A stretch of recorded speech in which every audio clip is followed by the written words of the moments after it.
copywritten production of the Recreation Centers of Sun City Incorporated and is intended for the sole purpose of informing our Recreation Center members. Any duplication, copying, transmission, broadcast, or use, including electronic and social media, is strictly prohibited without the prior written consent from the Recreation Centers of Sun City Incorporated. Thank you for watching.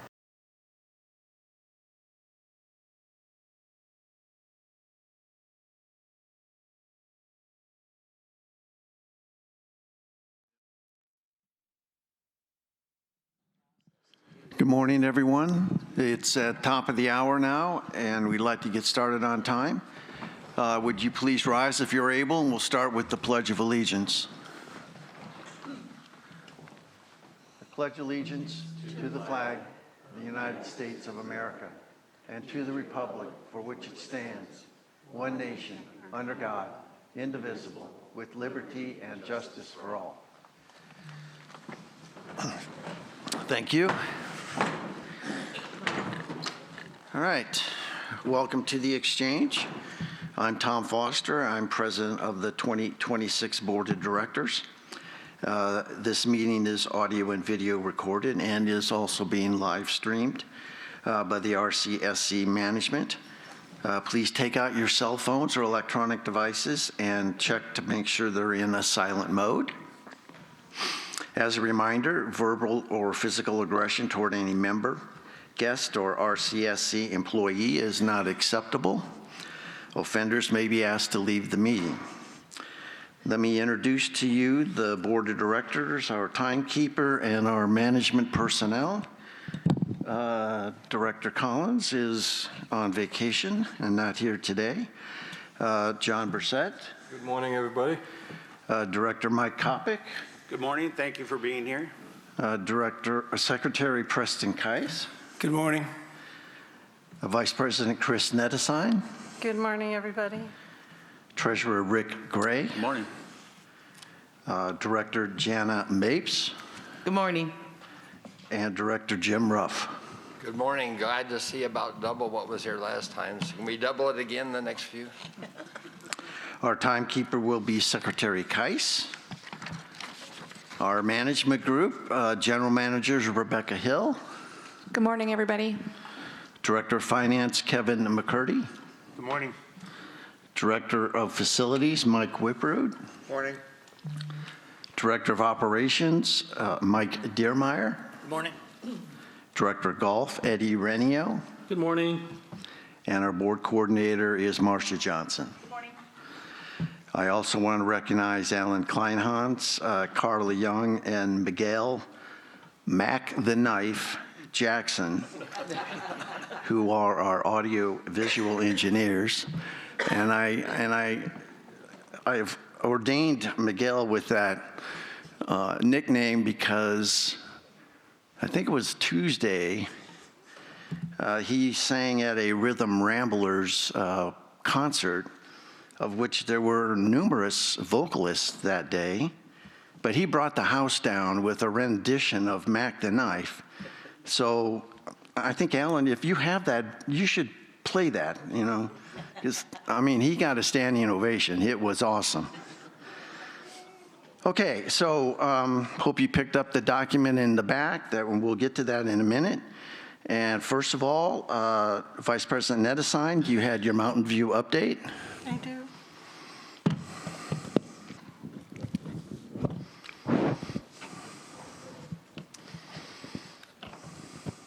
Okay, so this one's going to be short and sweet because we did something at the annual member meeting. There's just a couple of things since then that I want to update you guys on.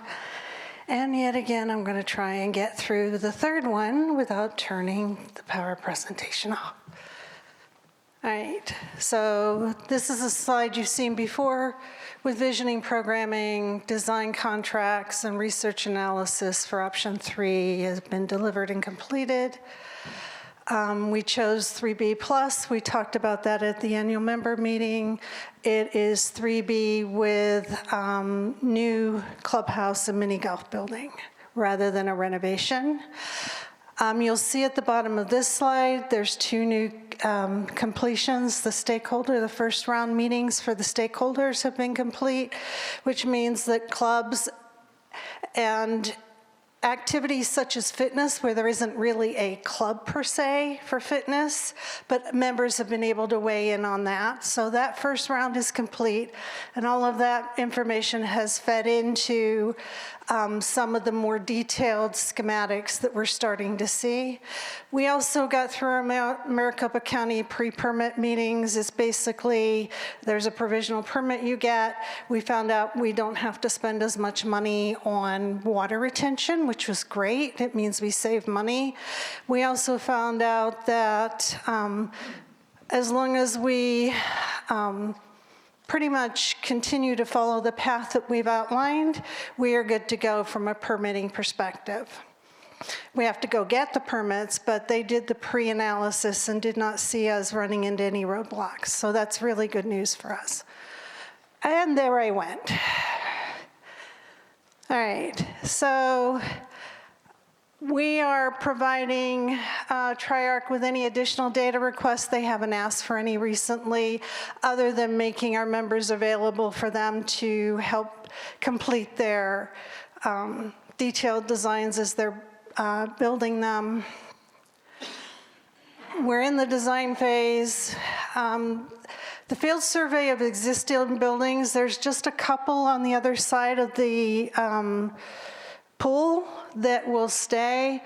One is going to be a long-term storage facility, and there are a couple of others over there that might stay, but they're just, they're having an analysis to make sure what has to be done to those, to bring them up to code, to make sure everything's the way we need them to be to fit. I mean, we don't want 1960s building looking in a 2026 site, right? We want to make sure that it fits. So they're looking at those.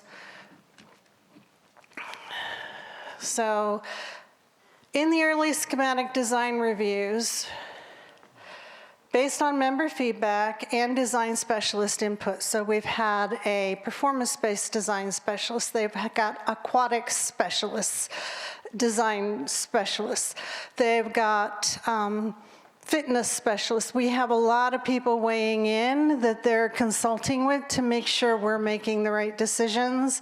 For the performance space, the fitness areas, and the common rooms in that little complex there, where there's the performance space, then there's the entryway and the foyer, and then there's the fitness, and there's a common room, common usage room at the end that can be used for multi-use.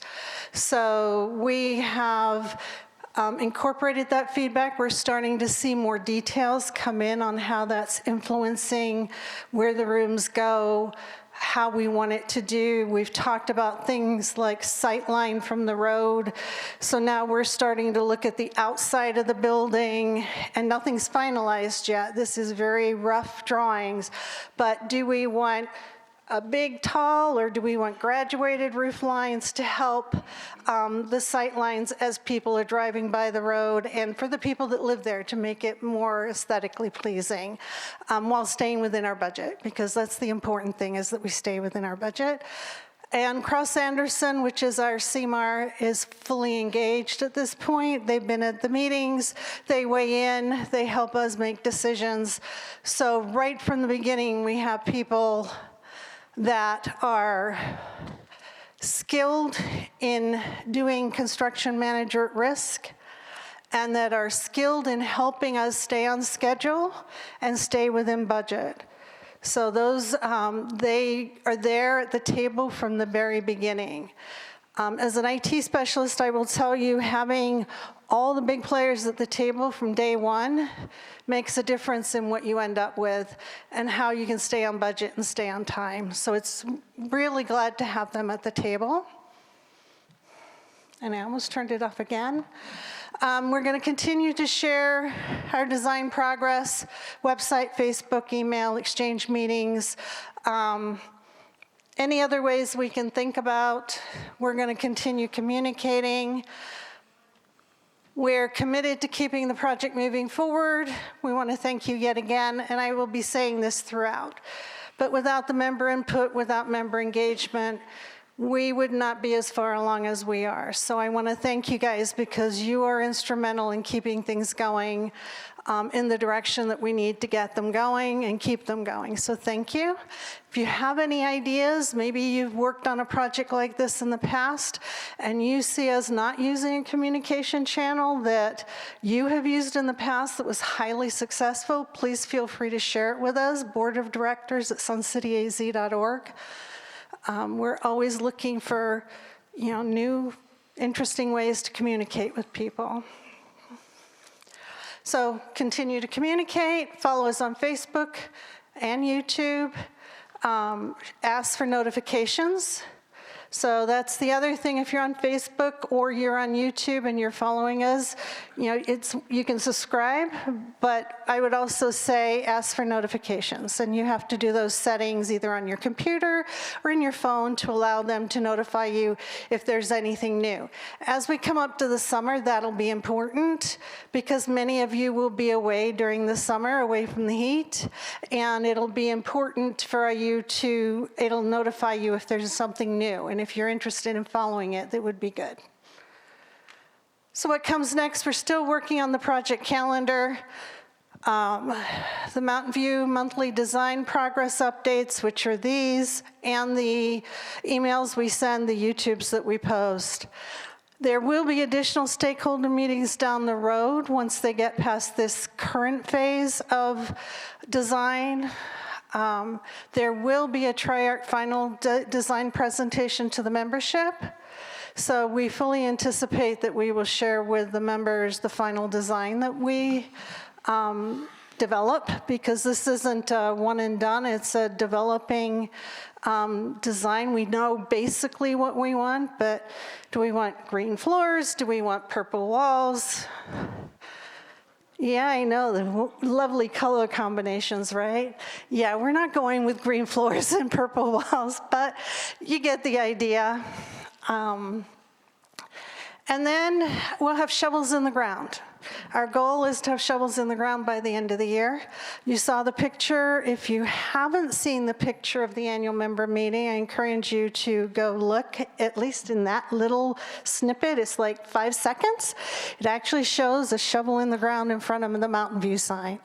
So that's our goal. And then, of course, the final thing is the Mountain View finished renovation project is delivered to our members for their use. So thank you. We continue to look forward to your input. This one was short and sweet, but really, guys, thank you. We're making this happen. Thank you so much.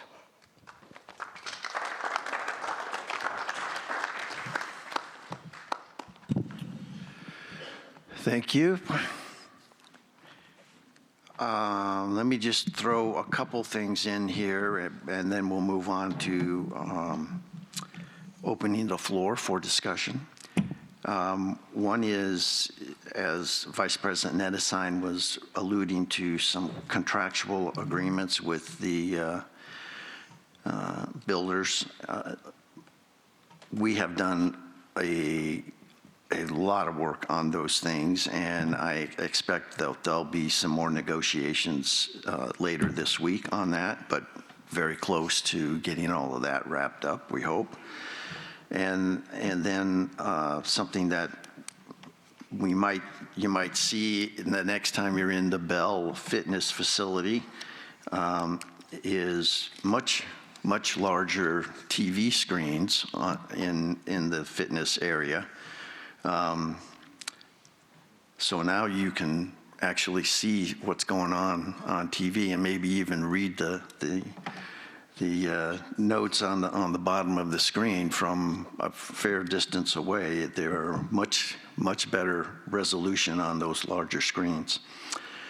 Okay, so let's move on then. If you've picked up one of these exchange topic sheets, let's look at these that are still outstanding.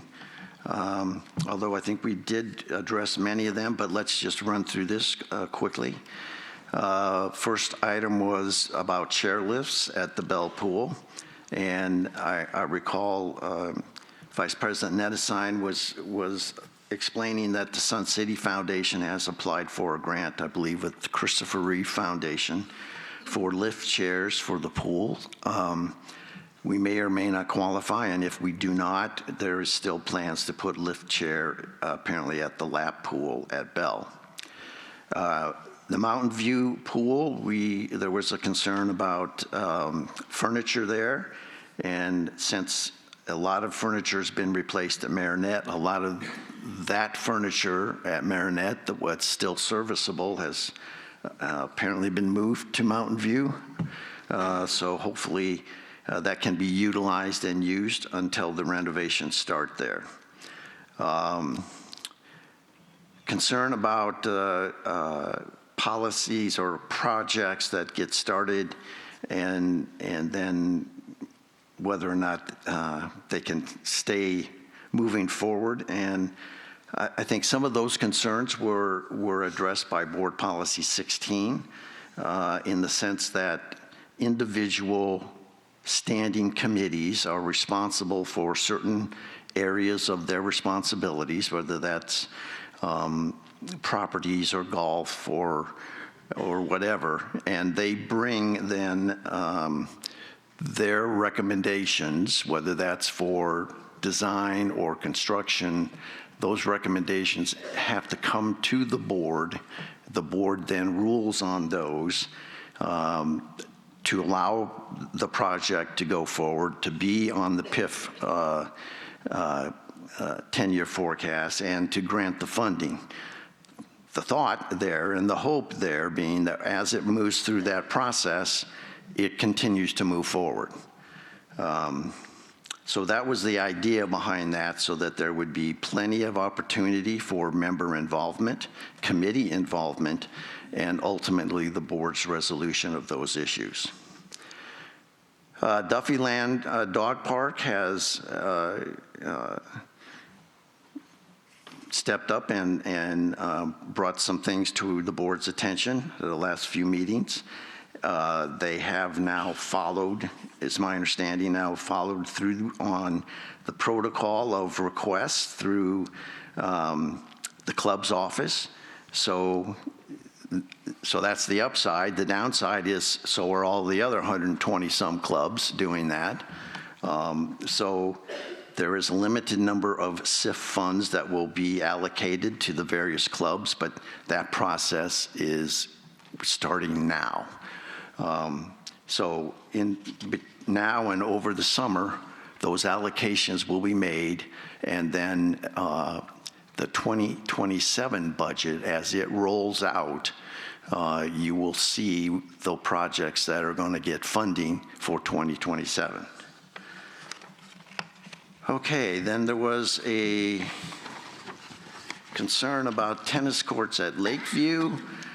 Some confusion there, I guess, but to my knowledge, and I remember discussing this at that time, that there had not been any formal presentations made to the board or through, as we just discussed, Board Policy 16.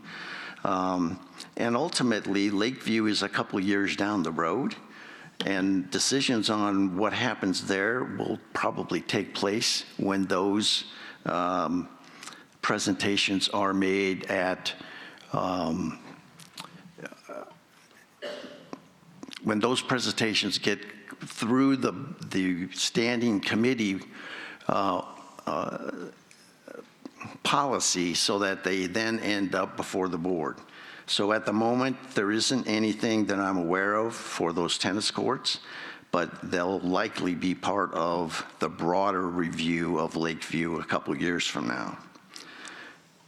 Then there was a concern about guest passes, and I believe Mr. Deermeyer addressed that we had lost some functionality on the website in order to do those things, but we were working to try to get that up and running. Any update on that, Mr. Deermeyer? Okay, thank you.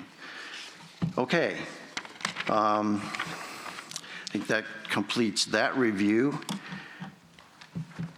Okay, I guess we're ready to open the floor for discussions are your comments. As usual, the 3-minute rule or policy is in force. Secretary Keiss will run the timer and call the first number. Number 65, please.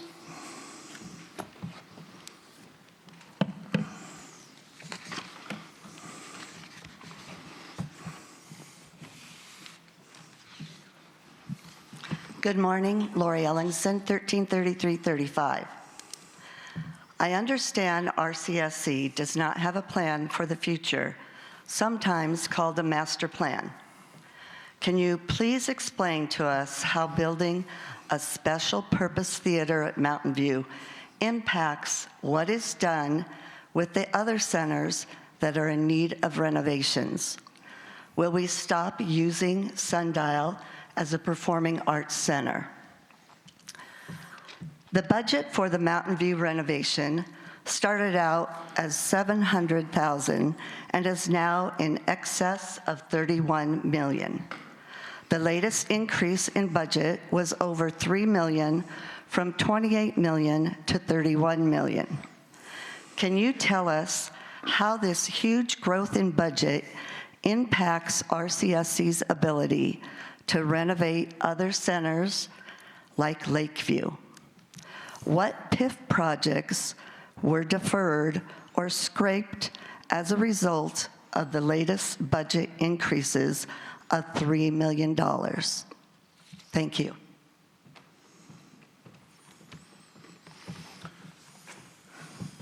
Well,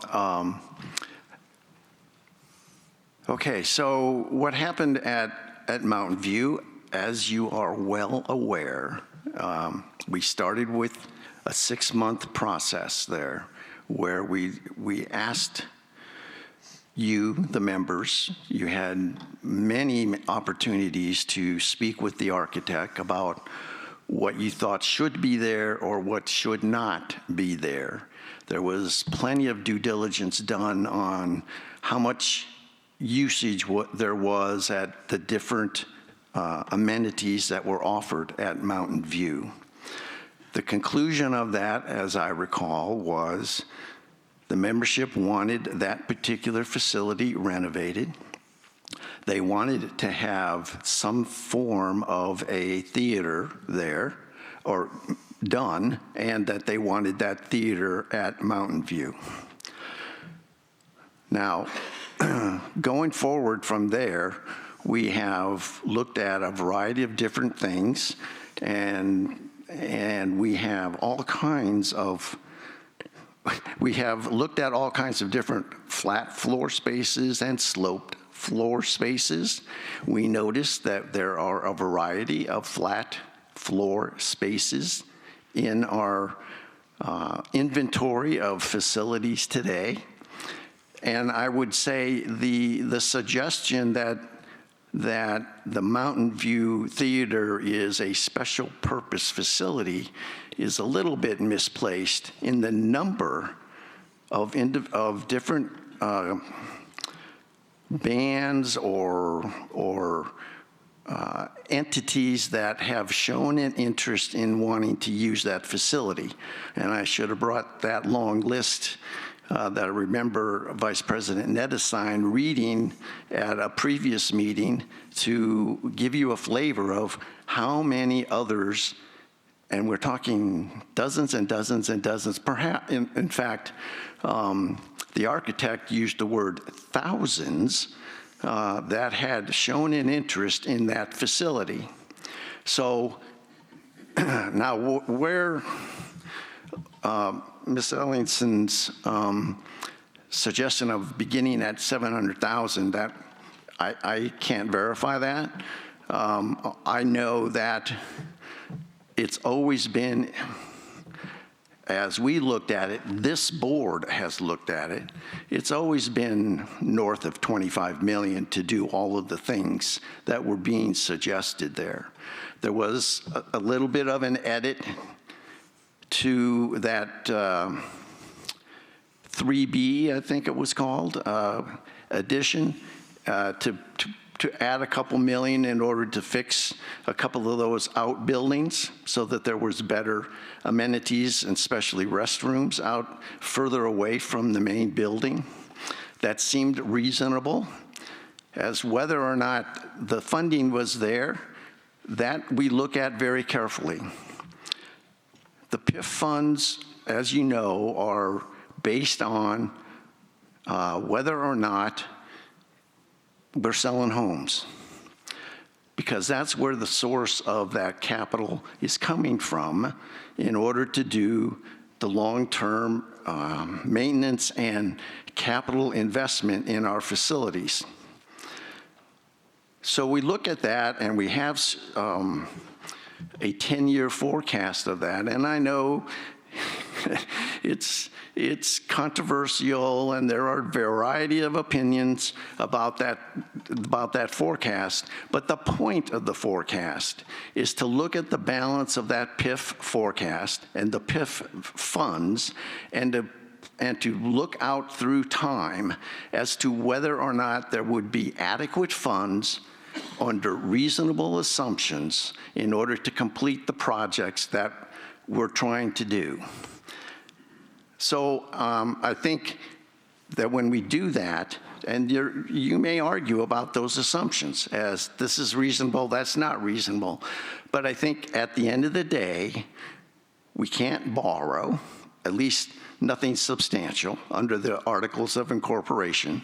So the money must be in the bank or we can't do anything.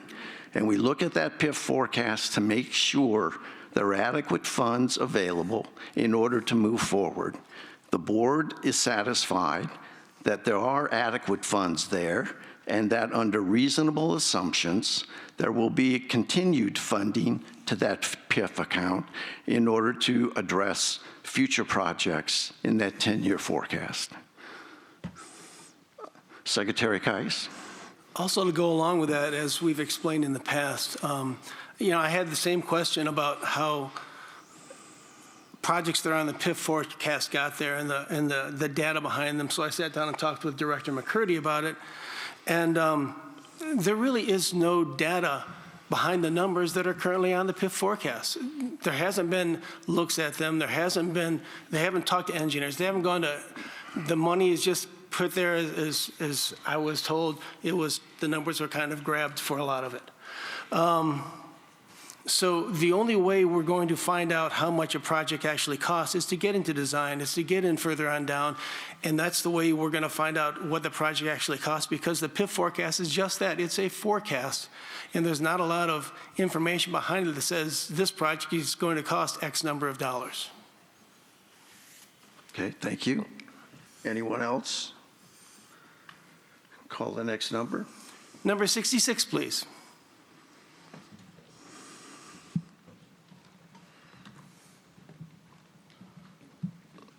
Susan Bjork, 112650.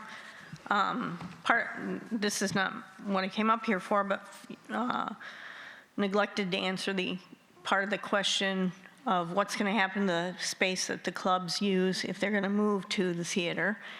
And Preston, my understanding is that, being on the LRP, is that when we put numbers into the PIF forecast, it's not supposed to be just pie in the sky out of the air. We're supposed to be using reasonableness regarding knowledge around what is being built and the knowledge of that people have relative to how much it costs, and even going out and getting some preliminary high-level estimates. So it's not just, we just pull it out of the air. But what I want to ask is, in 1984, before home entertainment was common, the Players Club had over 640 members. My understanding is the Players Club membership has since gone down to about 150 members. What is the contingency plan for this special purpose theater, which is for performances, if the players cease to exist in the future, and who else will use it, and what will they use it for? Following that, why aren't club members' numbers available? Because if I'm going to join a club I want to know how many people are in that club. So I don't think the number of members is a big issue to be posting. Second question. The president of the Players Club drafted an article in the Independent stating the Articles of Incorporation mandated RCSC to build a theater and claiming that all the plays attracted more than 4,000 attendees. Can you please tell us where the Articles of Incorporation, where in it requires RCSC to build a theater? Do you know whether the president was claiming that every play attracted 4,000 attendees, 667 attendees per performance, or all plays combined attracted 4,000 attendees, which is slightly short too, at 220 per performance? Do you know what percentage of attendees are not RCSC members? Is it more than 25%? And why do they pay the same price as RCSC members?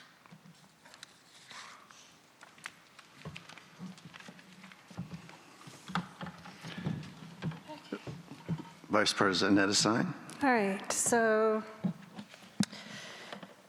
in the articles, theater is clearly mentioned in, I think it's like, I want to say Article 3, but I'd have to look it up exactly, but it says, gives a list of different things.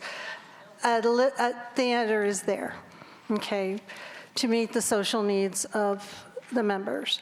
So I'm going to say right up front, we are not the Players Club. We do not control what the Players Club publish or what they, any video they put out there. They, basically that is done on the behalf of their club. So I can't answer to you where the Players Club got their numbers from. I know what our numbers are. I know that I have provided those numbers to certain members that have asked for them. I would say that we do not publish. Thank you. We do not publish the usage numbers. Well, let me take that back, because I do believe now, Mr. Dermeyer, you are publishing club numbers each month, correct? In the management report, there is a report of numbers? That's non-monitored activity. Right. Club numbers, yes. Right. Well, would we agree that players are non-monitored activity? Yes. Okay. So it is in the management report.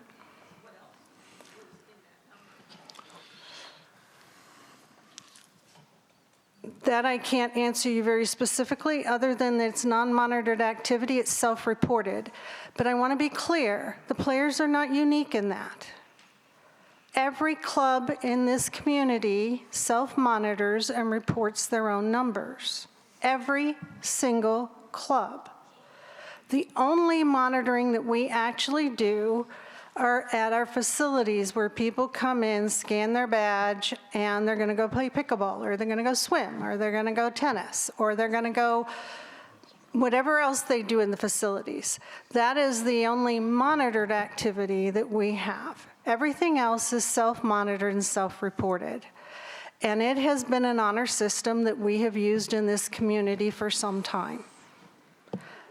You can argue with that honor system. You can argue with that. However, that is the fact that we have been operating under for decades, where clubs self-report. So I can answer that and tell you that when it comes to the percentage of non-members versus members that attend their plays, that is a club activity. And I will also say that they get to set the prices for their tickets. It's a club activity. It is not our activity. It is not sponsored by RCSC like the Sundial performances are on Wednesday night, where we set the prices. The Players Club set the prices. So my answer to that, Susan, is I believe you would need to go ask the Players Club why they are not charging a different fee for members versus non-members, because this is their activity. This is what they're doing. You asked about Sundial. Right now, there is always a waiting list for using space at Sundial. For anybody that moves into the performance space to do their performances going forward, it will free up Sundial for other members to use the space that they have been waiting for. So it's a case of, this is a highly used facility.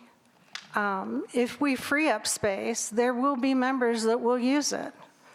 We displace people when we do this. On the board meetings on Thursday, we displace people.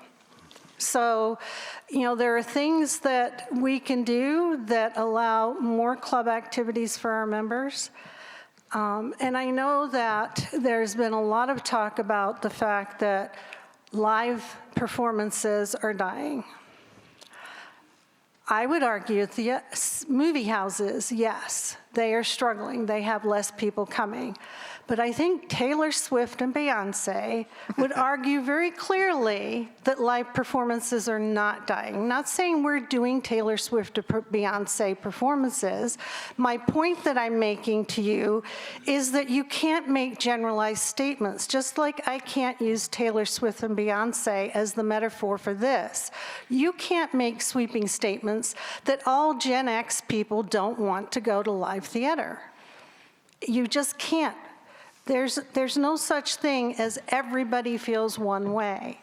So I think we need to consider what our members have said, and I appreciate that there is a contingent within our membership who feels strongly that what those members said is wrong. I appreciate that, and I respect that. And I have listened to those arguments.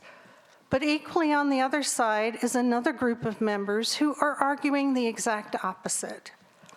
So just as I would like to ask everybody to consider that there is always somebody who has a different opinion from where you stand, and that we have to consider all opinions, not just a few. So while I respect everybody's opinion, the board has taken all the information we gathered, and we made the decision that we made, and we are moving forward with Mountain View. And we can do this. We can do this at every exchange. We can have this conversation at every exchange. But we are moving forward. Thank you. Director Ruff. I'd just like to read to you the Article 3 from the Articles of Incorporation. It does not say that we have to do anything. It says we are supposed to establish and conduct a general social, cultural, recreational, and amusement enterprise for benefit of the members, and do anything and everything lawfully necessary or convenient to accomplish such purpose, including but not by way of limitation to a long list of stuff, which includes managing theaters, playhouses, agricultural projects, riding stables and corrals. We don't have any damn horses. Libraries, opera houses, golf courses, baseball, football, and on and on and on. So it's in there that we want to do as many things as we can and as best as we can. And when we started, there were horses here. There aren't any horses anymore, so we're not doing horses. But it's still in the Articles of Incorporation. That doesn't mean we have to do it. This is the list of things that we should at least consider. And things like pickleball is not in there. That's a newer thing. It didn't exist in 1960. So I just want to make that point for you. Vice President Nedesine. So there was a question about the list of which groups had indicated an interest or had made some type of commitment to use the performance space. Sun City Choir, Sun City Concert Band, Sun City Rhythm Ramblers Band Club, Sun City Handbell Ringers, Sun City Piano Club, Sun City Players Club, Sun City Community Orchestra, portion of the concert series presented by RCSC for members, Desert Brass Band, All Stars Band, Sun City Ukulele Club, Swing Kings Band, RCSC Movie Night, lecture opportunities, including for the libraries and us, hosts for convention, private events, special events, which would be revenue generating and offset the costs of the maintenance and operations of the building, and community events, meetings like board meetings, exchange meetings, town halls, awards ceremonies, etc. And that's just Boom, that's just a list. There are others that have been indicating that they might want to do things there. I will tell you that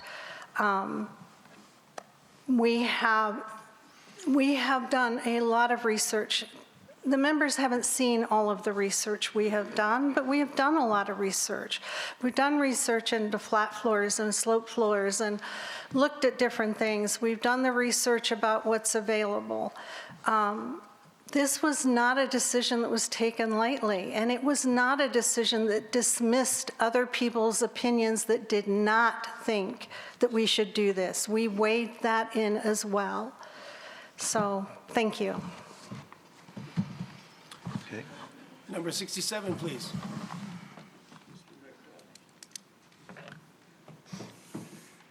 John Fast, 153253. The fiduciary standard for communities undertaking large performing arts projects is to perform a feasibility study to determine if a proposed facility's projected usage justifies the expenditure and identify any issues with the project. In this regards, the Mountain View Special Purpose Theater building, can you please tell us whether such a study was conducted and the projected usage of the theater by group that you used to base your approval on? Can you also tell us if any group has priority in using the theater, or is it a first-come, first-served basis? Finally, can you tell us if any of the other 6 performing arts groups has requested to use it? And I think Vice President Nettesheim has answered that question. The second series of questions I have is today the Players Club pays rent for the use of the Mountain View Theater, auditorium, whatever you want to call it. Based on the number of days the players have scheduled to use the theater in the past and the fair rental value as provided by Triarch of $1,650 per half day, the players with a 20% discount will have to pay over $250,000 a year to rent the theater for their activities. Please tell us how much you are planning on charging the players. Thank you.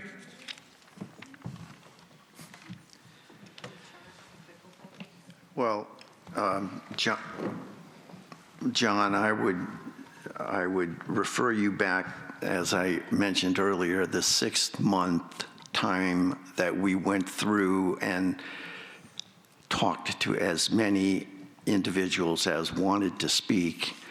The architect, I remember in particular saying over 6,000 members participated in that 6-month review.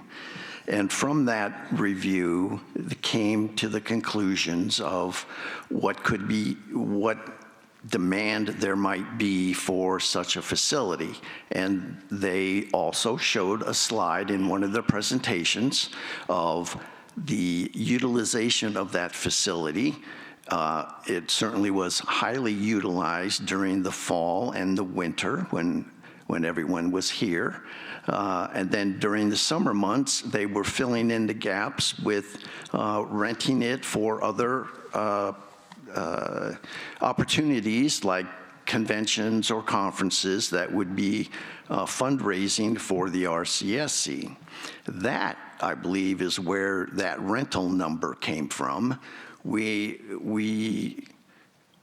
I don't know that there had been a formal discussion at this point as to whether or not any of those groups that Vice President Nettesheim just listed would be asked to pay a rent for use of that facility, but that certainly is a legitimate thing to talk about, so thank you for raising that. But at this point, I would say there has not been that discussion so far. I think that touches on everything you asked. Okay, thank you. Next. Number 68, please.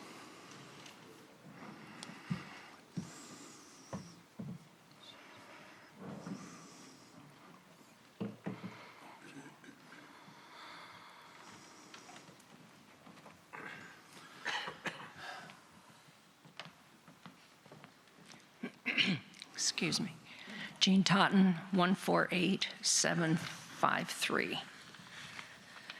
There has been a great deal of discussion in The Independent about the players using Sundial, like all the other 6 performing arts groups do. My understanding is the board did not ask the architect to review the feasibility of using Sundial for the players. The board is now asking the groups that do perform at Sundial to move their performances to the new special purpose theater proposed for Mountain View. A member reviewed Sundial usage schedule and found that there is adequate time for the players to use Sundial for plays and other activities. Why did the board not seriously consider asking Triarch to look at Sundial? After all, there's already a stage, curtains, adequate restrooms, floor space, and room for parking across the street or in this massive parking lot versus the parking feasibility down at Mountain View. If it's a highly used facility, could you please give me or provide us with the percentages daily, for example, for a month, since it's highly used? I also want to state to Ms. Nettesheim, I never said or thought that members were wrong about using Mountain View. They're entitled to their opinion just as I am. What I don't think that happens in this community with any topic here, is that you can't reach the members. There are too many who don't have a way to talk to you, who don't care, who are too old to.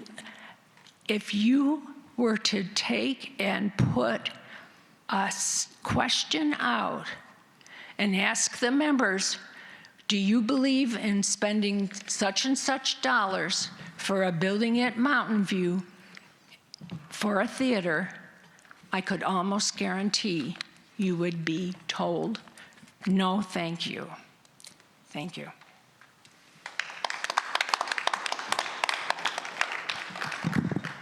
And Vice President Nettesheim. Okay, so I read this in the paper. I've read it in emails. I've read it in a lot of different places, and I'm still trying to figure out where the idea that we never seriously considered Sundial came from. One moment, please, Mr. Fast. I know where certain people believe it came from. They believe it came from a comment that President Foster said when he was talking about what we considered with regard to the performance space. That comment in context did not say we did not consider Sundial. It said when we came to the end of the day, Sundial was not given serious consideration because of the challenges that we would be faced here. So let me share some of them. We need more bathrooms. More seats that are not these kind of seats require more bathrooms. It's pure and simple. We'd have to build more bathrooms. We'd have to push the back of the building out for back of stage. If anybody's been back there and you look at the titchy little makeup room that's back there, and I tell you, when our performers come here, it's tight for them. It's not what they're used to. There's 2 single-stall bathrooms back there. So when you start looking at what's back there for the different groups to use, there is not a lot of space. So we'd have to push back. That's going to cost money. That means that we now have to spend money on this building and the Mountain View site at the same time. We have to spend equal amount, not equal, but we have to spend money in both places to meet the needs of what the one site is meeting right now. We would have to, and I'm just going to throw the retractable floor seating in here now because that's part of the argument, this discussion. We would have to, 8 feet away from that wall back there, with those 3 doors in the middle of it, we would have to have a wall for the retractable seating to go into. We did have the architects look into that. We would have to have a wall. So think about that. 8 foot in, you just lose 8 foot of the wall back there. The retractable seating takes anywhere from 6 to 8 feet, and that's a really good quality one in space. So now you've lost 14 to 16 feet of the back of this room. If you have been in this room when bingo is here, if you've been in this room when line dancing is here, they take up the whole space. That's floor space that is then lost to clubs that have been using it for some time. So the sound system, if you've been here for our performances, the sound system would need modifications and would need upgrading. We just absolutely would have to upgrade it. So that's an investment here. And you would still have to pay for the flat floor space that the opponents of the performance space are asking for down at Mountain View, which means you still have to build that building, a flat floor space building. Still have to build it. That's still going to be several $1 million. They don't go up for free, and they don't go up for cheap anymore. So there is a lot to be said about the idea that we never seriously considered this facility for the Players Club. On top of it, the number of days that the Players Club blocks for their performances, and we're going to just talk about the Players Club because they've become, unfortunately, they appear to have become the straw, I don't know, I guess the evil type thing. They are the ones that are, everybody's pointing the fingers at. They have certain needs for their performances. For those of you that think they can come here and do that, I want you to think about what happens to bingo, what happens to line dancing while they're in here. There just isn't enough hours and chunks of days for them to perform here without displacing somebody else. So then the question becomes, where do you displace them to? I'm hearing people in the paper say, well, send them down to Mountain View. So build another flat floor space, send them down to Mountain View, renovate this space to turn it into a better performance center that will work better for everybody, and then we will be in the right place. That's what I'm hearing. And I would argue, Jean, that there are just as many people speaking against the position for this being used as there are speaking for it in the independent. So thank you very much. Director Gray. Thank you. I want to just address a couple things too. One on communication. Well, first, let me go to this. One of the reasons I got on the board was my concern about the board putting a finger on the scale for what they want done and want accomplished. That's one of the main reasons I ran for this position. And it's a high priority for me that we don't do that. And one of the things I will tell you up front, not trying to pat him on the back, but one of the things I will tell you that I'm very pleased with our president about is he had made sure in everything to keep the fingers off the scale and not weigh it down, not influence other board members, not influence Triarch, but to really say, research this and then come back with us and then we all make our decisions. There's always a difference of opinion, and I've seen and watched and heard the emphasis on this. You can get so set on what you want and your mindset that this is the way to do it, and it twists and skews your view. Now, my view is, and I could be wrong, but my view is there's some people that focus so much that this is the way it should be at Sundial that they're not looking at all the facts. As a board member, and speaking of fiduciary responsibility, that's a huge impact for all of us, especially me.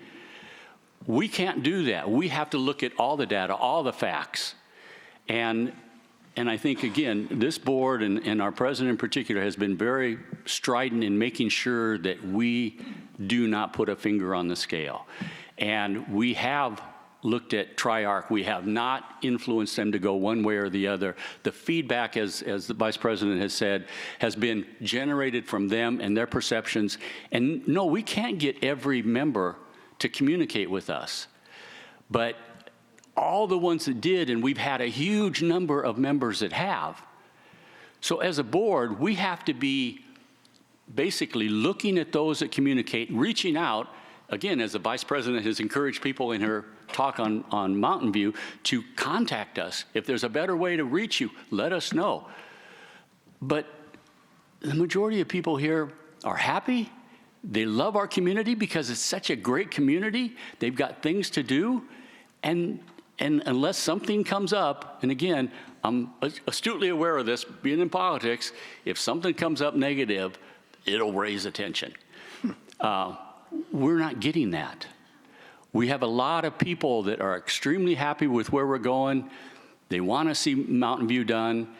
We have a few voices that are opposed, and no matter what we do, they're going to be opposed.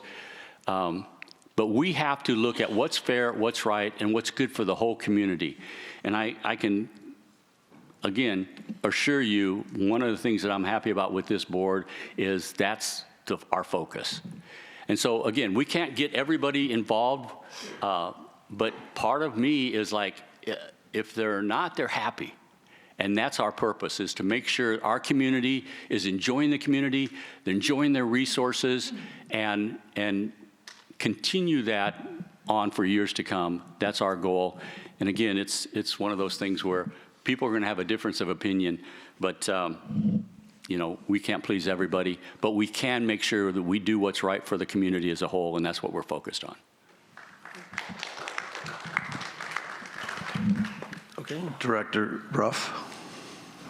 I agree with all that Chris said, but one of the things she didn't say about the moving seats is they cost 1.5 to 2 times as much as a permanent seat. Secondarily, it takes 4 people hours to pull them out in place and push them back in. It ruins the floor as you're running things over it. It just is not a practical solution for this building for anything. Thank you. Numbers. No, please, go ahead. Number 69, please.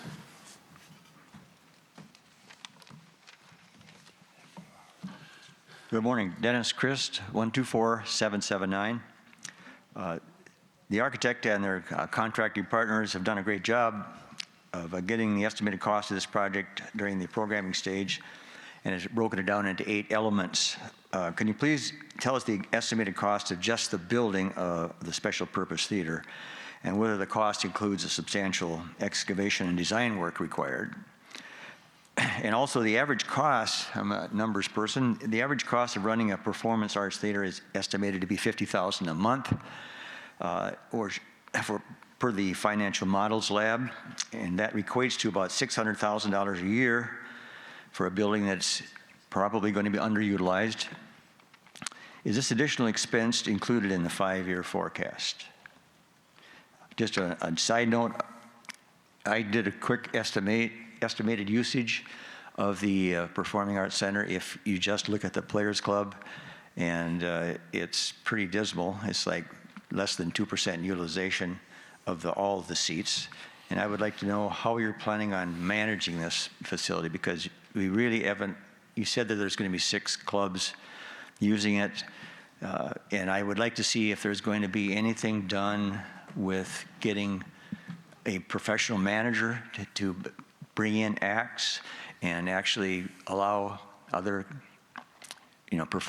professional performing groups to come in and perform, so we can plan on using this facility to actually go and enjoy performing arts rather than only seeing about 6 plays a year. I would really like to see that spelled out for us, please. Thank you. So, Mr. Chris, the board has never said 6 clubs. People who hold your position have said 6 clubs.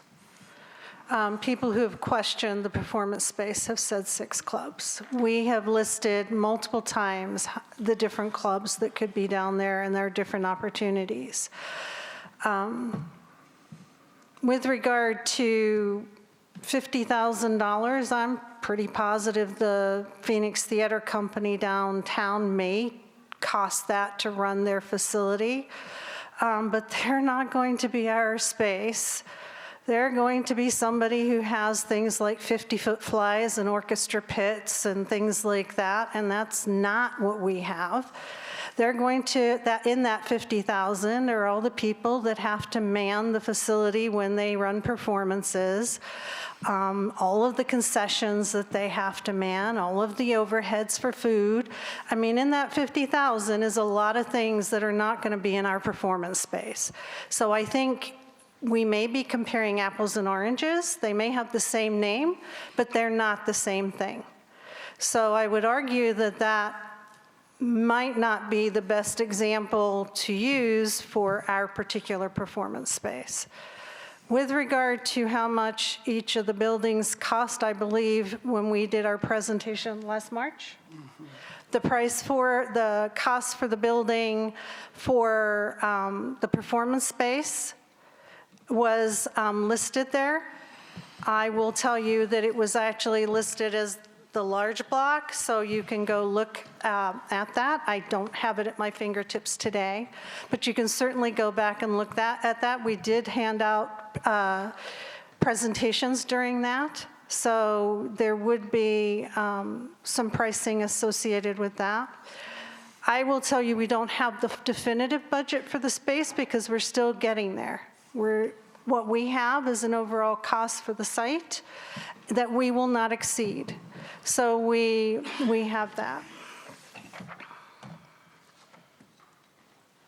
And if I can interject while she's checking that out, I would just like to Dennis, make sure when, I've got a question too when you were talking about the 50,000, because I think if you're looking at an individual standalone theater, that's starkly different than what we're doing and how we would be using that. So let me see, when was this one? This is option 3B. We had $9,315,615 for the performance space at $561 per square foot, I believe that is. It says gross unit price, but it was $9,315,615 for that building. Again, we keep coming back around. We do this on a regular basis. We can keep doing it on a regular basis until the day that we deliver Mountain View. We can do that. Or I would challenge you to perhaps partake in the process of improving what we're delivering rather than fighting what we're delivering, improving what we're delivering. But we can continue to do this. We really can. That is your right. And I am happy to sit here, and the board is happy to sit here and answer these questions for you. But the answers, I'm sure you've noticed over the last 3 or 4 times, the answers are not changing. So we're happy to do this. We're happy to have these conversations. I will provide an update on a regular basis, as I have been doing, and I look forward to your input going forward. Thank you. Director Kopic. Thank you, President Foster. Dennis, to your point, I think there is validity in what you said about the need for someone to manage the Performing Arts Center. I think there is an opportunity there to try to recoup, if you will, but you need to do it through a managed approach so that you can not only work with Sun City, but you can also work with outside resources that may want to utilize that space. So I think there is an opportunity for further discussion with the parties that be to explore that further. So that was a very interesting point that you brought up. I was going to say that. Stole it. General Manager Hill, Thank you, President Foster. Board Member Kopic. That is something that the leadership team and myself are discussing, is what the operating plan is going to look like, and we anticipate the entire process of what that looks like, from management to scheduling to priority, all the questions that everybody has here today. That's something we're currently discussing. Treasurer Gray. Thank you. I just want to say one of the things that and applaud our staff for. If you look at the kind of concerts we have, the kind of performances we have, you look at what they manage, it's phenomenal. I mean, it's one thing to have one theater and you control what's all going on in that one theater. Our staff manages so many things that I've got no doubt whatsoever that they're going to be able to more than aptly take on that kind of management level. And again, not that there wouldn't necessarily necessitate having a certain person over that, but again, I look at what we've got with concerts and what goes on, and I look at trying to handle that, and I'm glad I'm not responsible for that. But our staff does a fantastic job of juggling all this stuff and doing an excellent job at it. So kudos to them.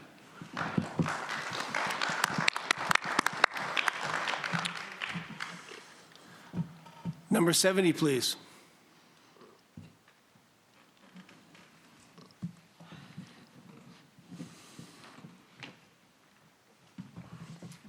I'm back. Good morning. Mary Shopper, 128442. Just a couple of quick comments. 2025 was the first time I came to this podium, and that had to do with libraries. I've lived here for 12 years, and that's the issue that got me out of my house and off the recliner, was to come in and go, what are we doing here? And as part of that, I started hearing over and over and over again that there's some kind of project that for 15 years, this has not gotten off stop. And false start and false start and false start. And then the board, oh, boy, did we have a lot to hear about the board. We brought in a new board that actually got their act together and have done quite a marvelous job, each and every one of you.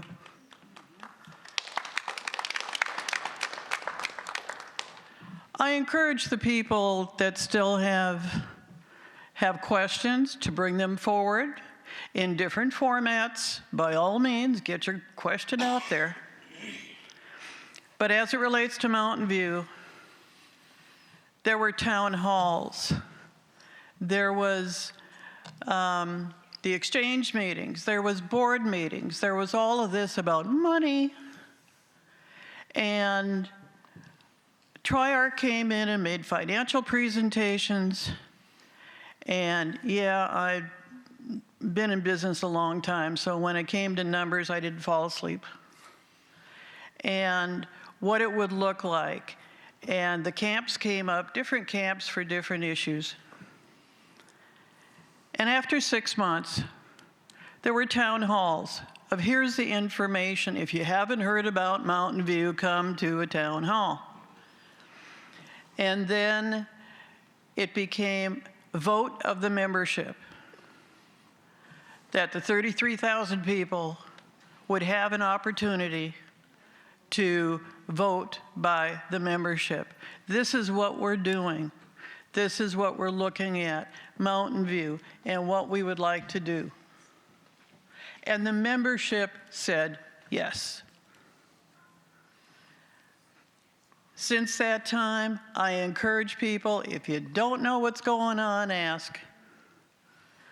And believe me, there are plenty of people here that are sitting there looking at me right now on the board. I'm going over 10 seconds, Mr. Kais.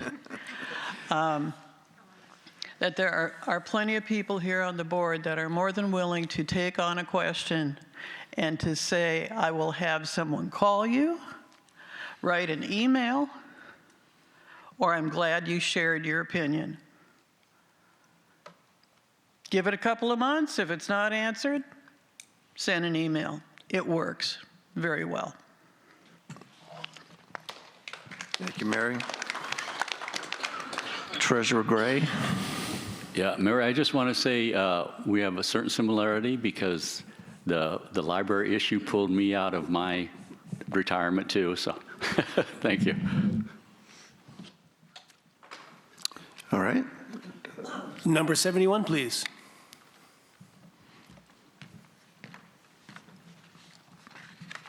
Jim Kepler, 127409.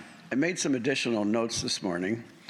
First, I would like to thank our president for addressing my concern of future projects not being delayed for years and years and years, and that some sort of reasonable time frame to start a project or to initiate a project, get it going.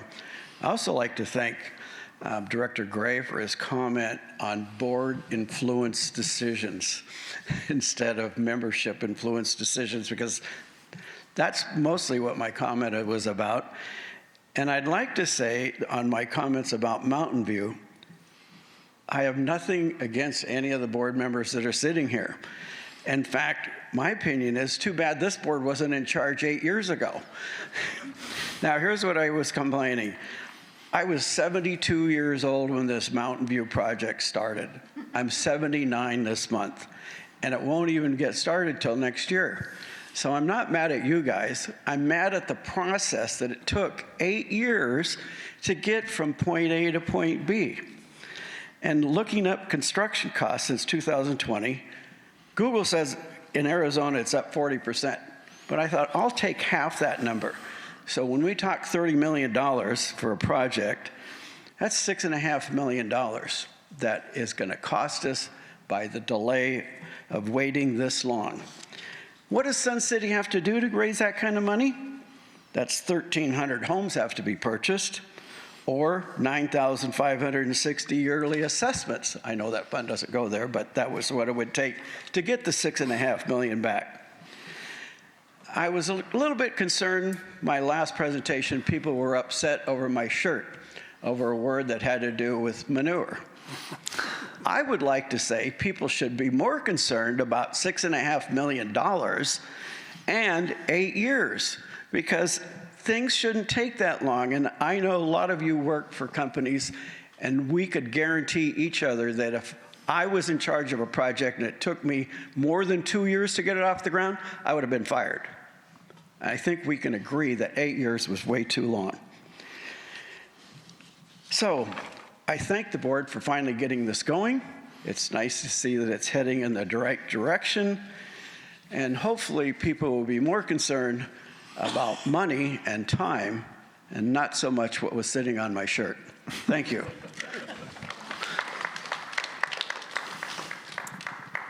Okay. Number 72, please.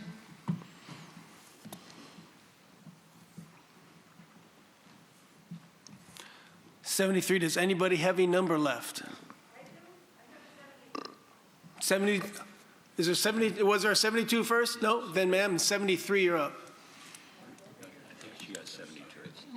I'm sorry, did some, I No, missed that. you're good. You're 73, ma'am? Yes. Thank you. No, you're fine. You're fine.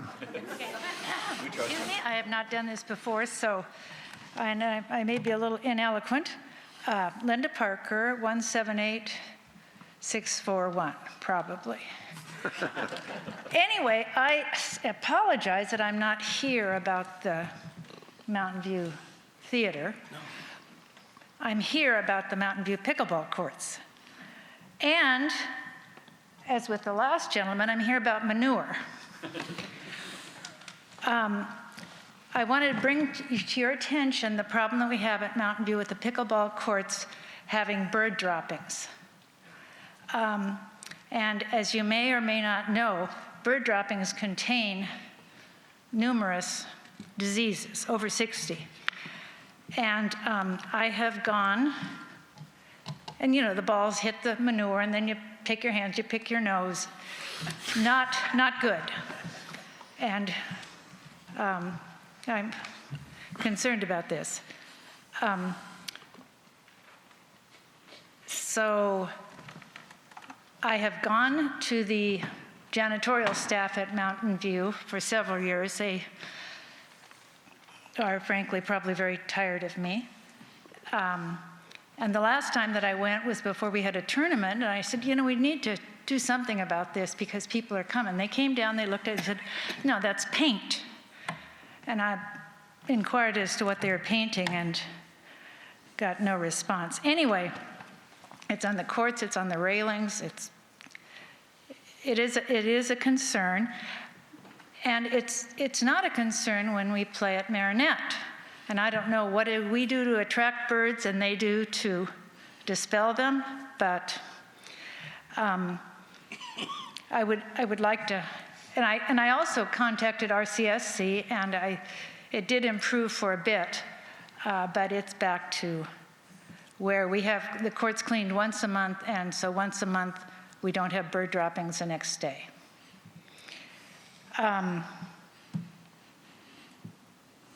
Okay, that's all I have. Good.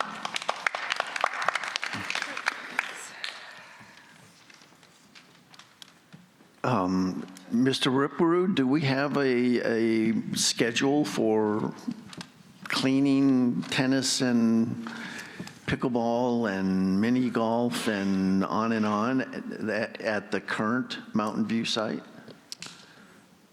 President Foster, that's more of an operations matter, so Mike Diermeyer can probably address that. I will say that we actively engage pest control companies at all the locations and spend a great deal of money dealing with birds, various things. So that does happen. Okay. Any thoughts, Mr. Diermeyer? It looks like we had this issue come to our attention in December, and I asked my centers leader to reach out and get a cleaning process, so I have to do some follow-up. Okay. Director Ruff?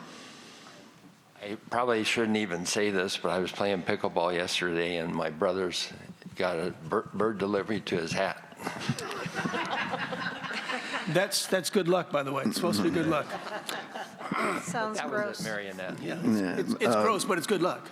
Mr. Diermeyer, is there anyone on the live stream, by the way? No. Nothing? All right, thank you. Go ahead, Secretary Keiss. Number 74, please.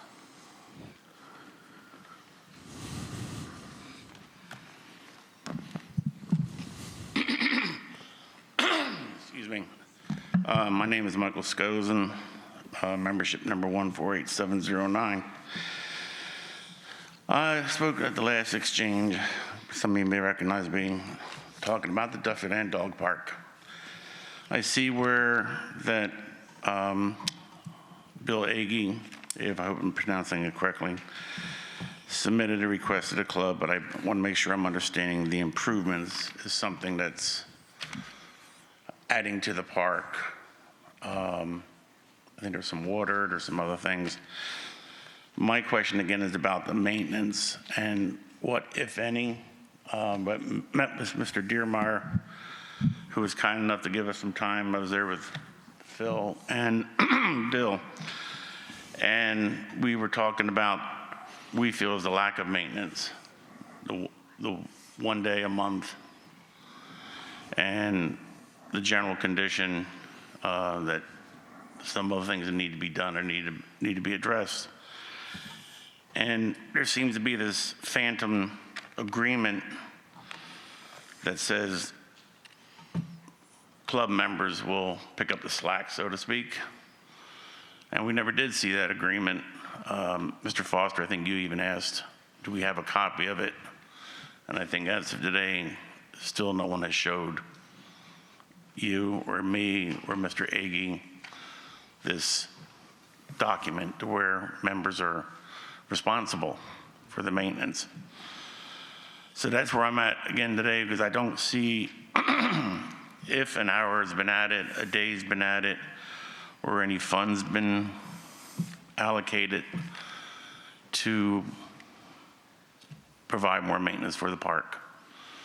And that's same thing that I said last time. I'm again asking if there's any more time, manpower that can be given to the park. Thank you. Well, I know there has been some discussions, and everyone's pointing fingers at Mr. Dearmeyer, so I'm not sure if that's a good thing or not. Did you have a comment, Mr. Dearmeyer? Yes, I do. We keep talking about this agreement, that's this phantom agreement, but it was emailed to the club president and several, I'm assuming these are board members. The first part of the agreement was May 11th of 2023. And the second updated part was May 13th of 2024. So I have proof that they were emailed to the club president. And I know Angela's given it to him several times after that. And we are sending custodial staff over to the park 3 times a week on top of what Mike's crew does. All right, so there's at least an effort being made to try and address some of the maintenance issues. Has that not been satisfactory, sir? Did you? Oh, there he is. Sorry, I was looking further back. I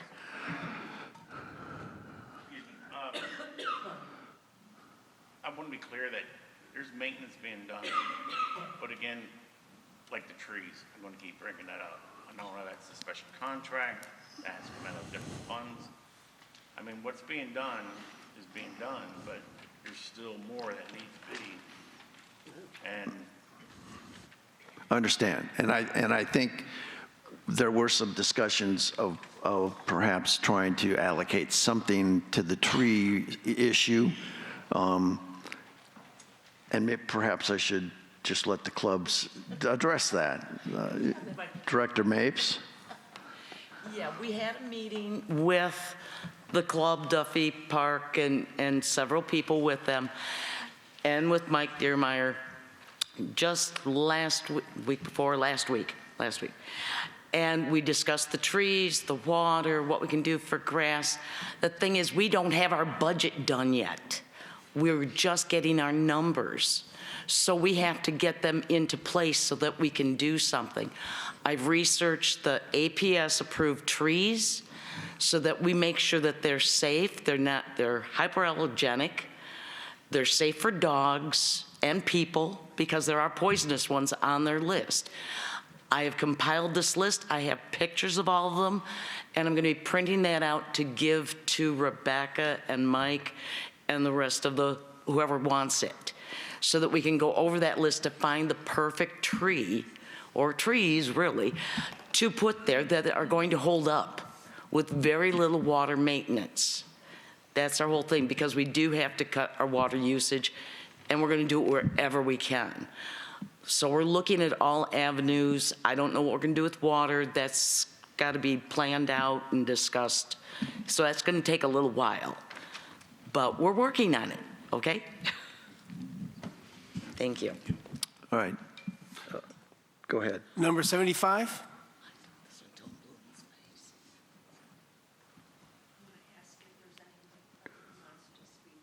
So you want to come for a second time? Okay.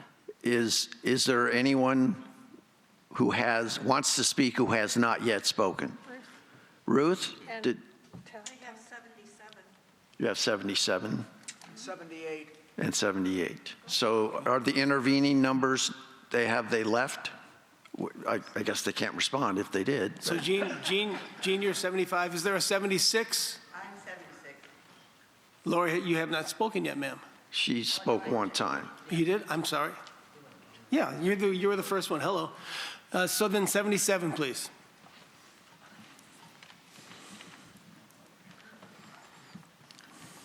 I just hate doing this. Ruth Mackay, 159538.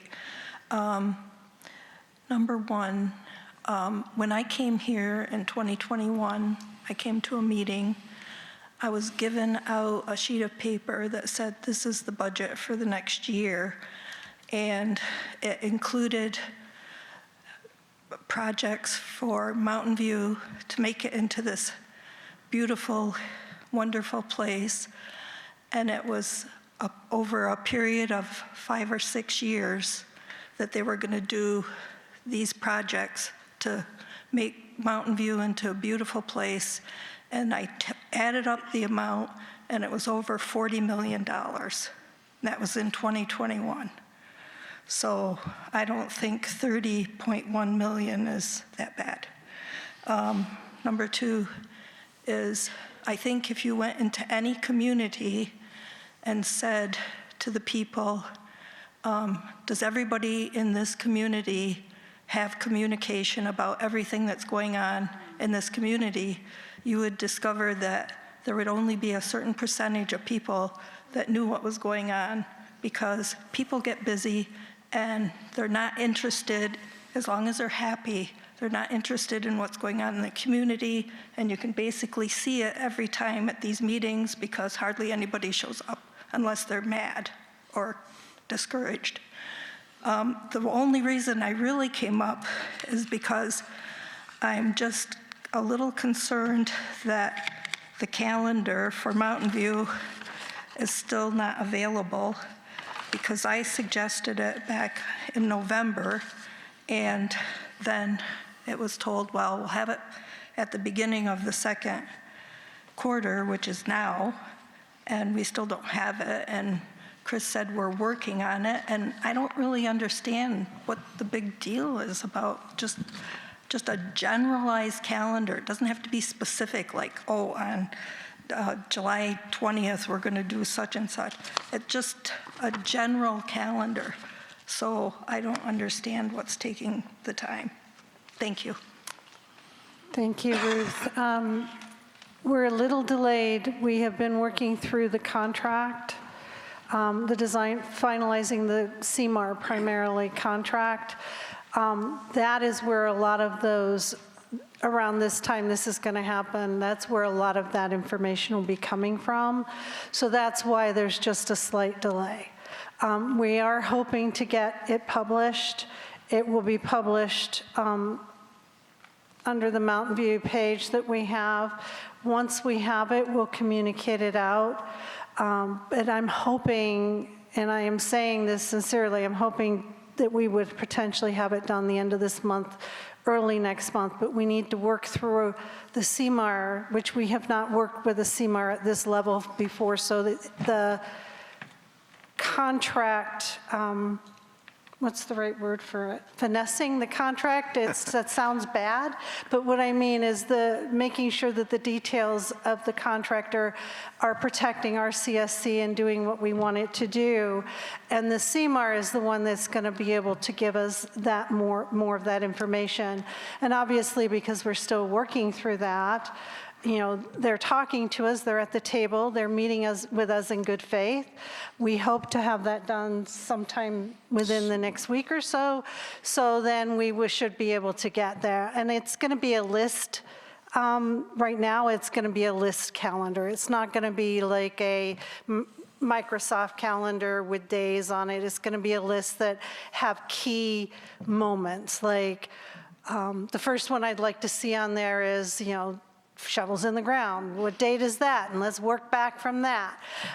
When do we anticipate we'll be able to do some kind of presentation for the final design? Those kind of things. So those are the dates that I'm looking to see come out in the next few weeks. And I want to be sure that's what you're looking for. Is that what you're? I was just anticipating something more generalized, something a little easier, not so specific. But whatever you do will be fine. Okay. Thank you. Treasurer Gray.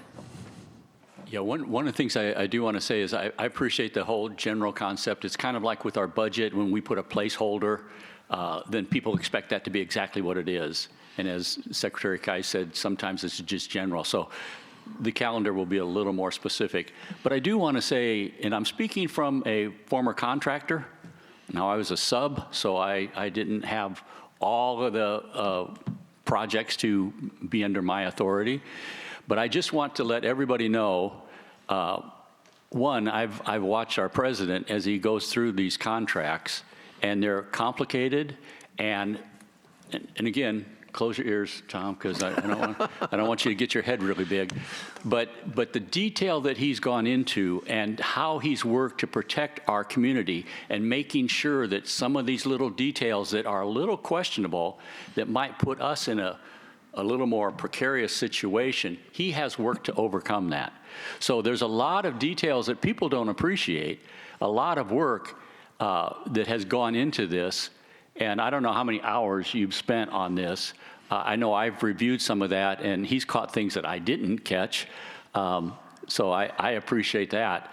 And I never mind saying that somebody's smarter than me in an area, because there's just a lot of areas where people are. But I want our membership to know that there is a lot of work on these contracts that have to take place, and our board, mostly in the position of our president right now, is really being thorough, as well as our staff going over that with them. So we are making sure, we've heard about fiduciary responsibility, we're making sure that our community is protected, and all of those little details that people don't appreciate, but if you don't watch those, you can put your foot in a noose. And so, again, I'm very pleased with all the work our president is doing to make sure that we don't put our foot in the noose and our community is protected. Those are things, again, that don't come to light, people don't appreciate, but it's a lot of hard work that's being done for you. Okay, you can inflate your head now. That's like 2 times today. Don't get used to it. Okay, thank you. I appreciate that part. All right. So number 78, please.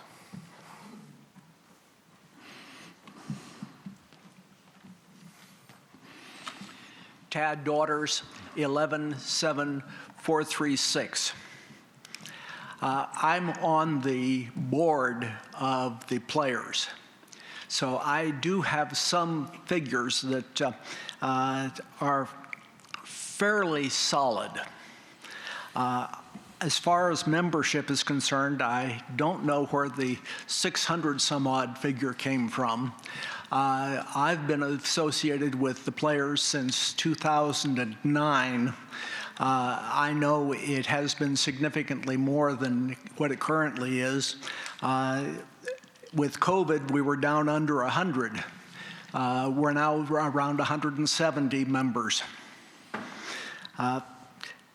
The 3 presentations that we have made in this season have brought in around 4,800 people to the various performances. There was a comment about a difference in cost between members and non-members.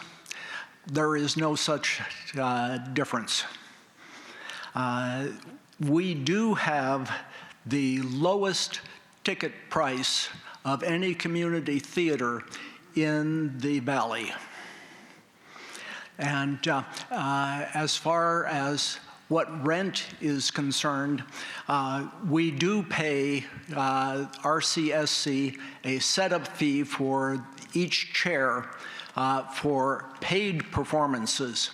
As a club, if it's not a paid performance, we don't pay anything additional, as is the situation with most clubs, as I understand it. And in February, we did have over 270 people that came in to our monthly membership meeting. It wasn't all members since we only have around 170 at this point, but we do have some interest in the community. Couple of comments on Sundial. That's been pretty much addressed already.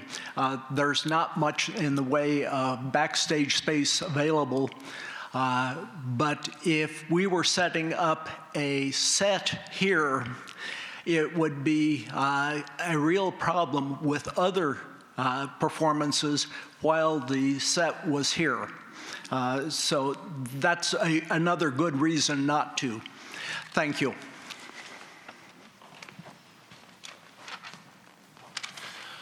Number 79. Is there anybody else who wants to speak who hasn't spoken yet? Sir, in the back.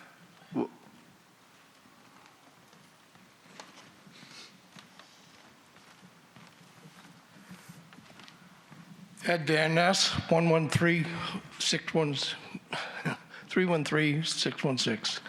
Anyways, I want to tell you that as the comments have come and gone to this board, and I've been in this community for 15 years now, I've never seen a board that acted so efficiently and conducted themselves in a manner that really is outstanding. And I give you a lot of credit for that. The new management we got is great, you know. So I can say, you know, there's a lot of people that want to complain about a lot of stuff, but 15 years here, I've seen a fantastic change, and thank you. Thank you, Ed.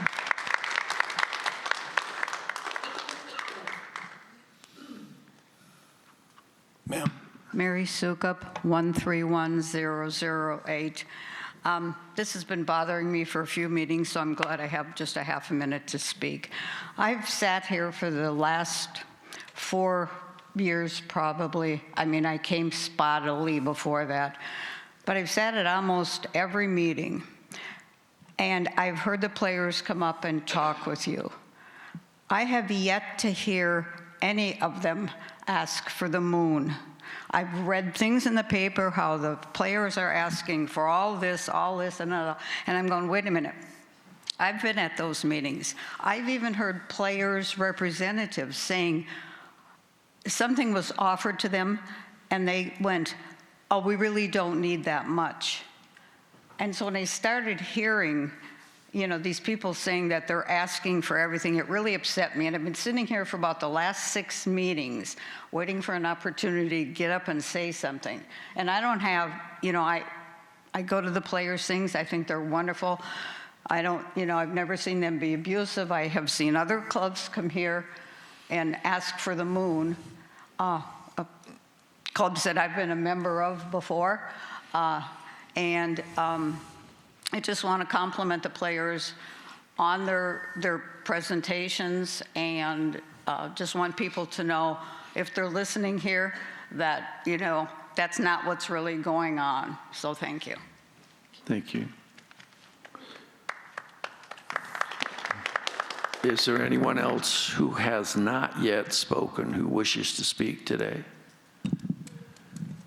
Then we're back to 75.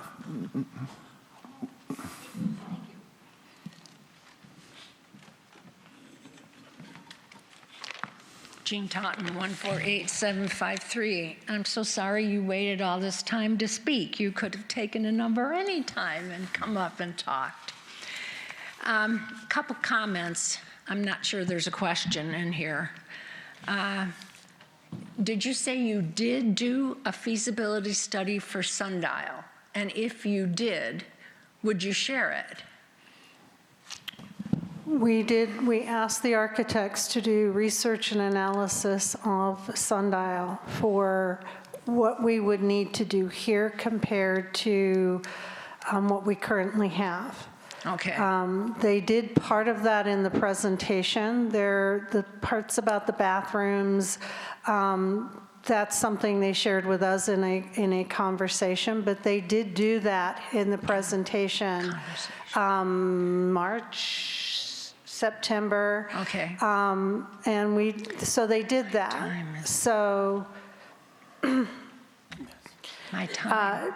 are you asking, do we have something other than that presentation that they did? Well, I was just curious as to whether or not you said just the way it is, or you said, look at it, A, just the way it is, and B, if we had $9 million or money, what could be done to make it into a performing arts center? We did not talk about funds. We actually said what would, look at Sundial, what would need to be done for this to work, and that's what they came back with. They came back with the offset from the wall. The 3 doors makes it very difficult. Those are fire doors. We have no choice about those.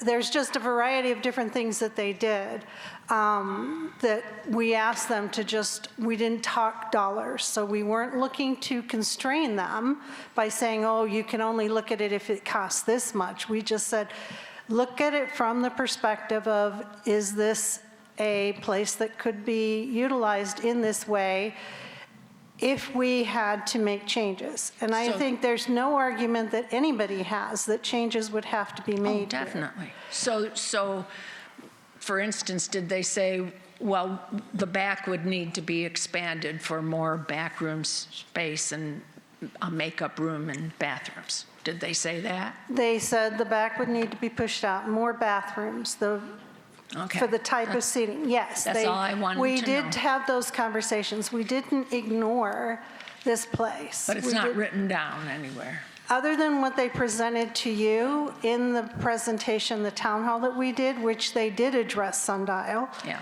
They did not go into as many details because they anticipated that members would have questions about Sundial, and they did not. Okay, thank you. So they were prepared, but they did not get the questions.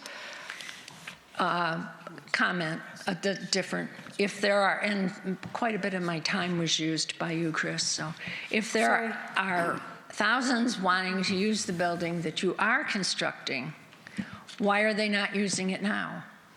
Why are some of them going off campus at churches, et cetera, to perform at? Because are you going to have more questions, or do you want to run I'm going to your have, time? I said there were several comments that I wanted to make. Because I thought you were there comments and not questions, but it's not quite rolling out that way. Which would you like? Questions. Comments or okay, that was a question. You said this is a highly used facility, and I heard you, and could you give us that a percentage, or, you know? You're wanting to know utilization percentage? Yes. You're supposed to wait, talk to me. Wouldn't it have been a little more, and I beg your pardon, I've not met you, I'm a pain here, but wouldn't it have been a little more logical to investigate schedules, management of the building, a manager, custodial, before you got this far? And I think you understand what I'm talking about, the fact that you're working with Mike, investigating and all of that now about Mountain View. Comments. Self-monitoring doesn't work. I can guarantee you, I've seen it in action. People will use their card and then walk away. I know, I'm a monitor. Unfortunately, all previous data has disappeared from the website. A member wanting, perhaps just moving here, wanting to see what the board has accomplished in the past, might want to read some of the years of minutes that I read before I became a board member. How do they get them now? How? You say you have to go down, oh, that's not a comment, I'm sorry. I'll stop. I'll have to come up again because I've still got one more. Okay, well, you have one more? Go ahead, if you have one more, go ahead, Jane. It's not is a comment. Okay. This one was really near and dear to me. I was one of the over 20, and I'm sure it was more than 20, members who attended the annual meeting from home. Mary, bless her heart, got up and asked the board how many were online watching, and I think you gave a number. She went on and complimented you for allowing us to participate in that manner. Apparently, what Mary didn't know was that those people at home could not participate. You did not allow live streaming. And that ties in to something that I have a beef with you for, Mr. Tom, and I do think you're doing an excellent job, but you harp every meeting about members and time. We pay your bills. You should let us speak. If I want to come up here 10 times, you should let me. I don't understand why you turned it off, live stream, for an annual meeting. Most people who have never, many people have probably never been to an annual meeting, and they may be homebound, and they saw that as an opportunity to participate. We got it. Thank you. You want to go ahead? I have a question, Mike. For the live streams, is there any way to verify whether the person on the live stream is a member or not? No. And that's why they can't speak, because member meetings are for members only. If you can't verify that it's a member, you can't do it. Well, we only recognize a comment if they put their number in there, but I'm not, I shouldn't say that. So, I think, go ahead. okay. So Jean, first thing, what I'd like to do is to say, I'm going to start your last comment. We're going to take that under advisement. Okay, we'll take it under advisement and discuss. It's clear that you feel very strongly about that, so we will take that under advisement, okay? Why not using now? The reason they're not using Sundial now is because it doesn't meet their needs. It doesn't have the right sound. It doesn't have, you're saying, why are they in churches and stuff like that? It's because this particular facility doesn't meet their needs, so they go to churches that have better sound systems and things like that.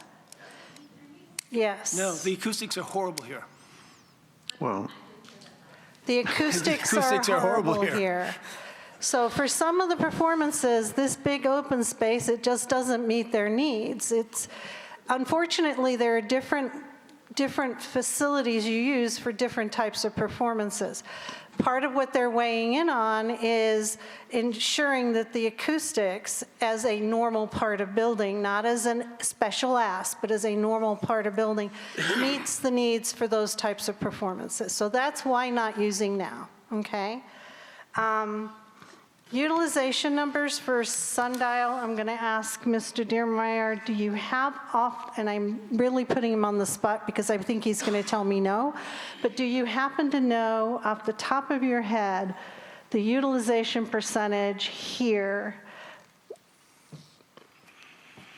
And it's okay to say no. I don't, but I can tell you that it's used 100% of the time on Saturday evenings, which is a big evening that the players would want to perform their shows.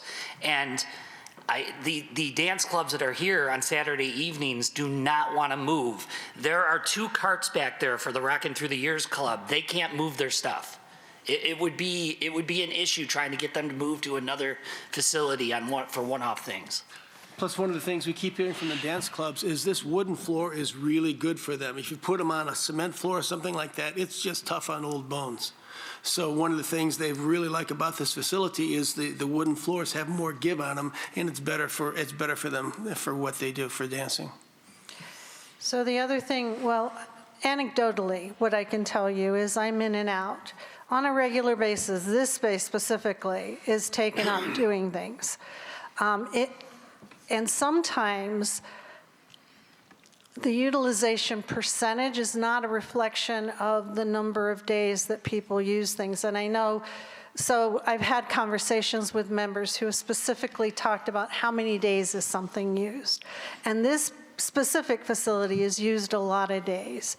So, and a lot of times, and there's gaps. But there's gaps because you have to set up, take down.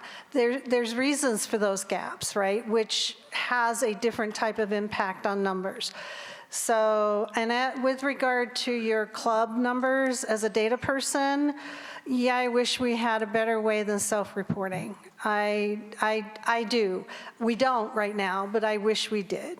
Because I know for a fact that if you have to scan your card, we have objective data, whereas when it's self-reported, it tends to be, you know, more qualitative and objective. So I'm not going to answer for Rebecca with regard to investigate schedules before this, other than to say, preface it with, and then let Rebecca speak. Rebecca just got here, so she is doing now what needs to be done, and I'm going to let her speak to it. But I will tell you that in the past, perhaps general managers did not have the same breadth and depth of experience that Rebecca brings to the table. So, and I don't want to discount or say anything negative about past general managers. I just want to say everybody brings special things to the table. Rebecca brings her special skill set to the table, and this is one of the things she has been looking at. So, Rebecca, I don't know if you want to answer that question or not. Thank you, Vice President Nettesheim. I don't have a lot of comments except for correct, accurate, I'm new. And I know the board and Triarch has had high-level conversations about what it could look like, but haven't gotten into the weeds or the details of what operations could look like. But it is something that we're proactively talking about now. If you think about open dates, if construction happens, you guys start demo or break ground Q4 perhaps, then building and construction could take all of 27. So this is actually a really good time to start proactively talking about if the open date is 28 perhaps, right, Q1, if we're just talking very high level and I'm not committing or pretending to know what their timeline is. So please don't take this literally, but when we're looking at timelines, this is a really good time to start talking about what the staffing model looks like, what pricing could look like, what priority looks like, what programming looks like. So this is actually a really good time for that. Thanks.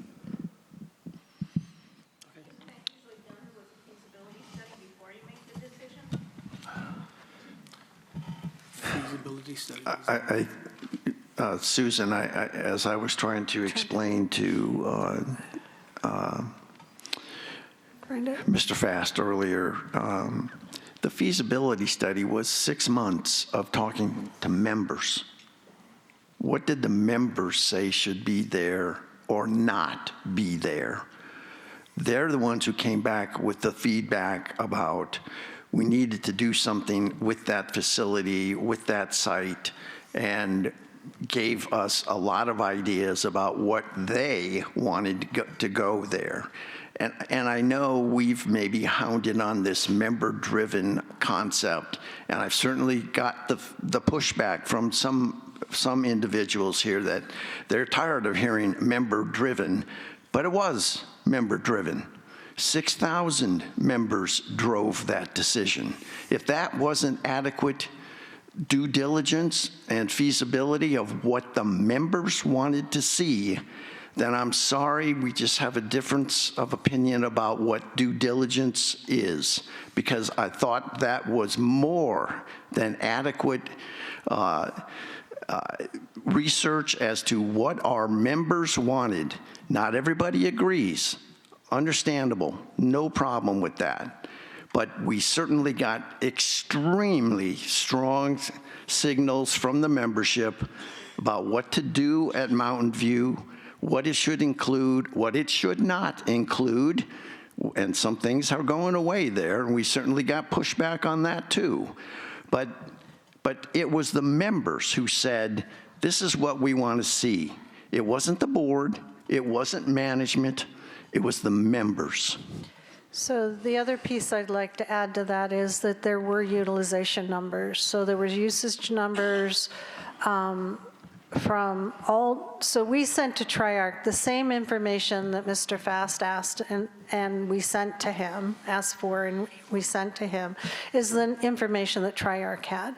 So they had 24 and 25 numbers that they used, both self-reported through clubs and objectively monitored numbers. So they use those numbers to add into the feasibility study. So there was all of the things that they did that the members gave feedback. Then there was the actual usage. And there was conversations around how would this space be used? What were the options for defraying some of the costs, which is where we came up with alternatives that perhaps, during the summers when most of our members are gone, corporations might want to come in and utilize the space. We've already had a reach out from a high school who said they would love to use Mountain View as it is right now, but in the future, this is a space that would work for them. And they would rent it. So I want to be clear that yes, it was included in the feasibility study. What were the options? How did it work? Who was going to be there? And I'm not, the reason my face looked kind of confused, I wasn't quite sure what you were thinking specifically. Okay, so that's why I came up here to clarify. It's about the operational costs. Usually part of a feasibility also considers what is this going to take to run and how much expense is it going to be to run this facility with all of the things that Rebecca is going to look into. And I'm going to add something here. Somebody in the independent said we deserve this building. No, this isn't about deserve.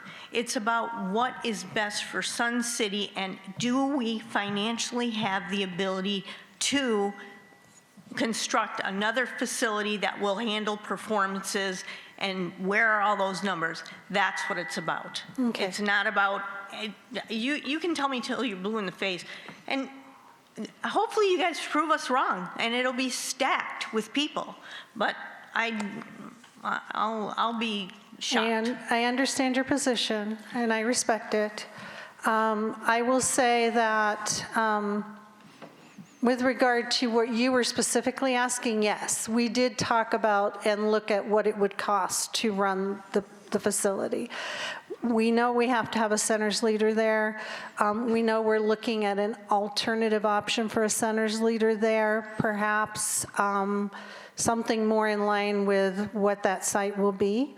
But we have center leaders everywhere. So, we're not talking about having to stack more employees. We're not talking about having to pay more electric. We're going to pay less because the buildings are newer. They're more energy efficient. We're talking about energy efficiency. So all of those things were discussed.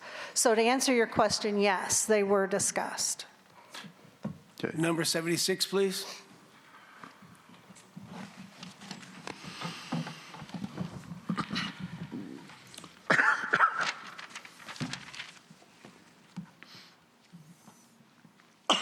So I have a couple of comments that I want to make, and then I have what I want to say. So go ahead. I haven't begun, but the clock has. Yeah, actually, let me know when you're ready to begin, and I'll start the clock. Okay.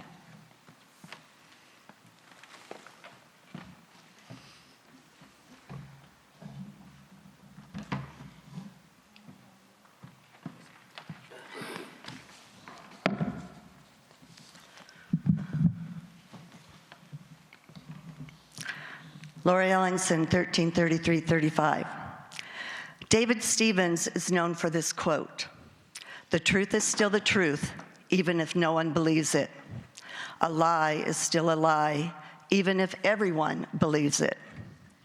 That quote is a powerful reminder about the nature of truth. I'm here today because I am hoping you'll be able to help me try and find out about the truth of whether the tennis courts at Lakeview are finally going to be repaired, reopened, and properly maintained. I met with all 5 members of the tennis board, and they told me that the courts at Lakeview were being addressed and it was in the budget. This meeting was recorded, and 4 of the 5 tennis board members made statements such as, "We know that Lakeview is going to be taken care of. We heard that from the RCSC board. We've already just told you they are, and it's in the budget. RCSC is taking care of it. So they've been addressed, and it's in our favor now. It's in the plans." It's in the plans. At Lakeview? Yes, it's in the plans. We were told that. And you went to RCSC. So yes, we need to upgrade Lakeview, and that's in the budget planning. After being repeatedly told by the 2026 tennis board that they met with 2 members of the RCSC board, you can imagine my surprise when I read that this task had been completed. Perhaps you can clear up my confusion on this matter, because you stated that there has been no discussion with the current board and the tennis club on this project. A previous board made the decision to not go forward with this project, and the decision has not changed. At the last exchange meeting, you stated that you would have to look into this issue, which you obviously did. Yet no one on the board bothered to get in touch with me and to confirm or deny the status on these 4 tennis courts at Lakeview that have sat in a state of disrepair for over 12 years. I have 2 questions for the board. Why wasn't I given a courtesy of a reply? And before I ask my second question, I give you this quote by Booker T. Washington. "A lie doesn't become truth, wrong doesn't become right, and evil doesn't become good just because it's accepted by the majority." So my last question is, who do I give this smoke detector and fire extinguisher to? Because someone's pants are on fire.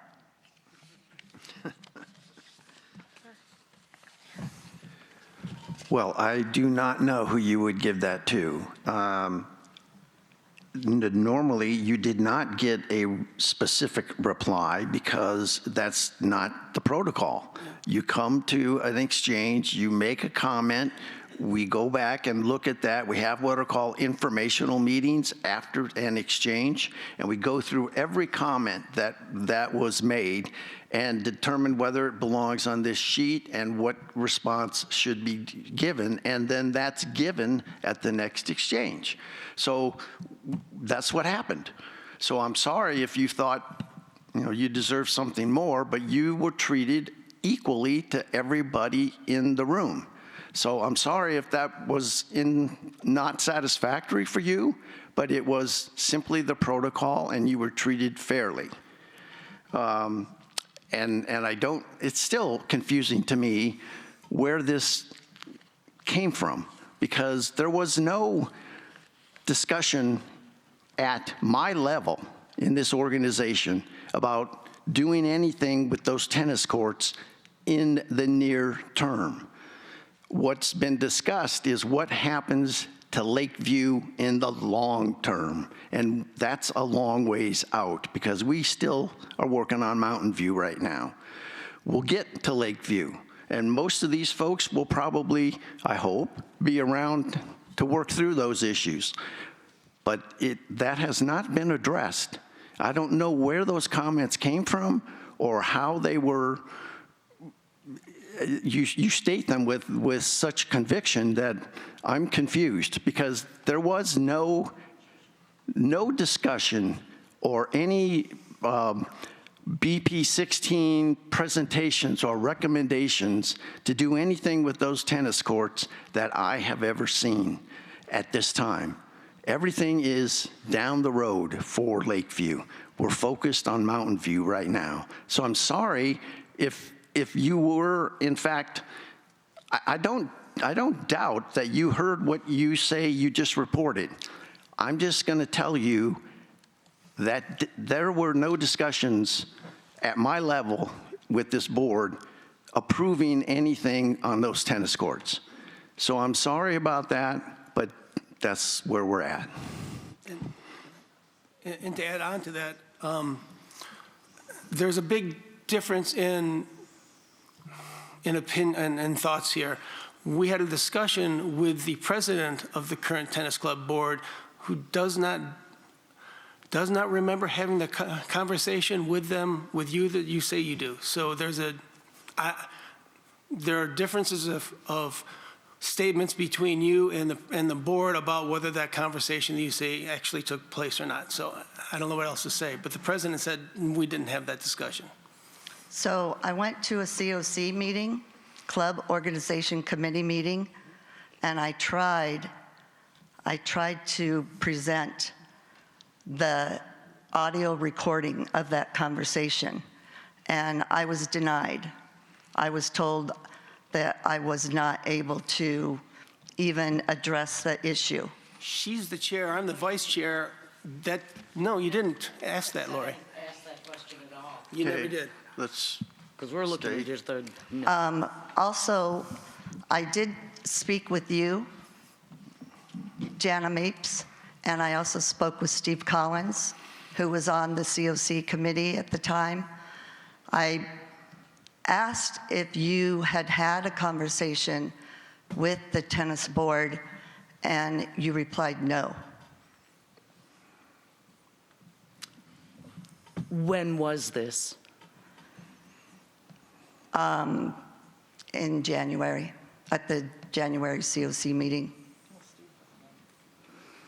And also when Rebecca had the Meet the General Manager meeting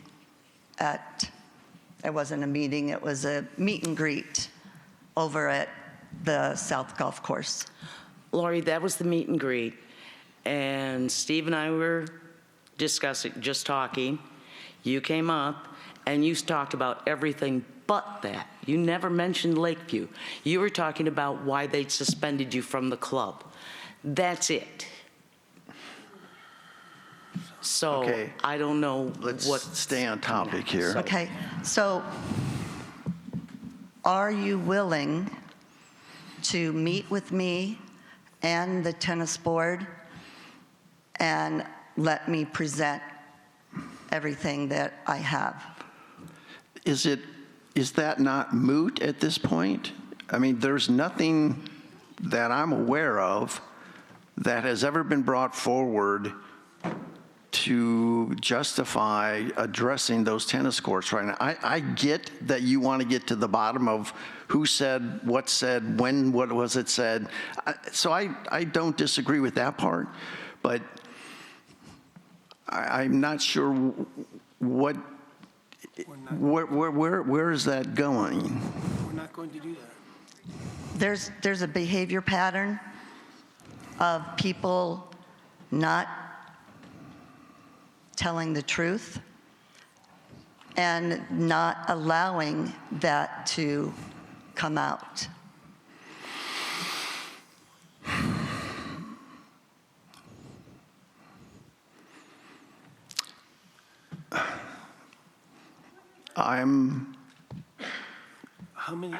Lori, we've had several conversations about this already. And Several you conversations have about it. stated that. So how many times do we need to have the same conversation, Lori? We've gone over this again and again and again. That's exactly. The answer is the same. That's exactly what you have stated in the COC meetings. Yet you don't say. Let me hear exactly what was said. Let me hear your side of the story. Would you guys want That's all I'm asking. I think we've kept these folks here long enough today. I don't know if you want to agree to discussing this offline, but it strikes me as, That's what I'm asking, if we can do that. well, I would let's appreciate it. see if we can arrange something, but I also see he said, she said, she said, he said. I'm not sure it's going to yield anything here, but take some time to perhaps see what evidence you have. But again, we're not, there's the ultimate point you were trying to raise is not, to my knowledge, true about anything being done to those particular facilities. So that's all I'm asking. All right. Is that you're willing to listen. Well, listening is important.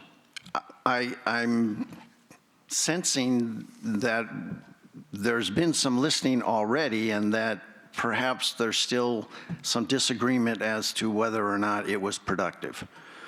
But let me look into that and we'll try to respond to you. Thank you. All right, anybody else? Well, I do have a couple other comments about the pickleball club. They used to have 2 sanctioned tennis or pickleball tournaments a year. They dropped down to 1 because they were required to rent the pickleball courts for the second event. And they decided that that wasn't worth it. Same with the tennis club. They had 1 tournament, and the club closed at 9 o'clock.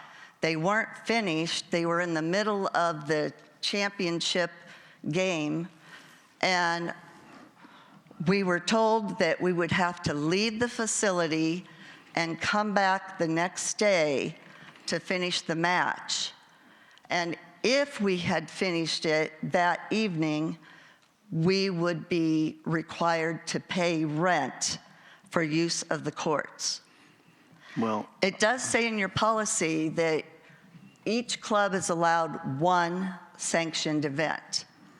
So my question is, the 3 plays that the Players Club put on, do they get 1 use of the theater or the auditorium for free? And do they rent the space for the other 2 performances? We pay for a setup fee for each performance. Just a setup fee, but not for the use of the building. Is that correct? Well, it's the equivalent of a rental fee. And we do it for each paid ticketed performance setup.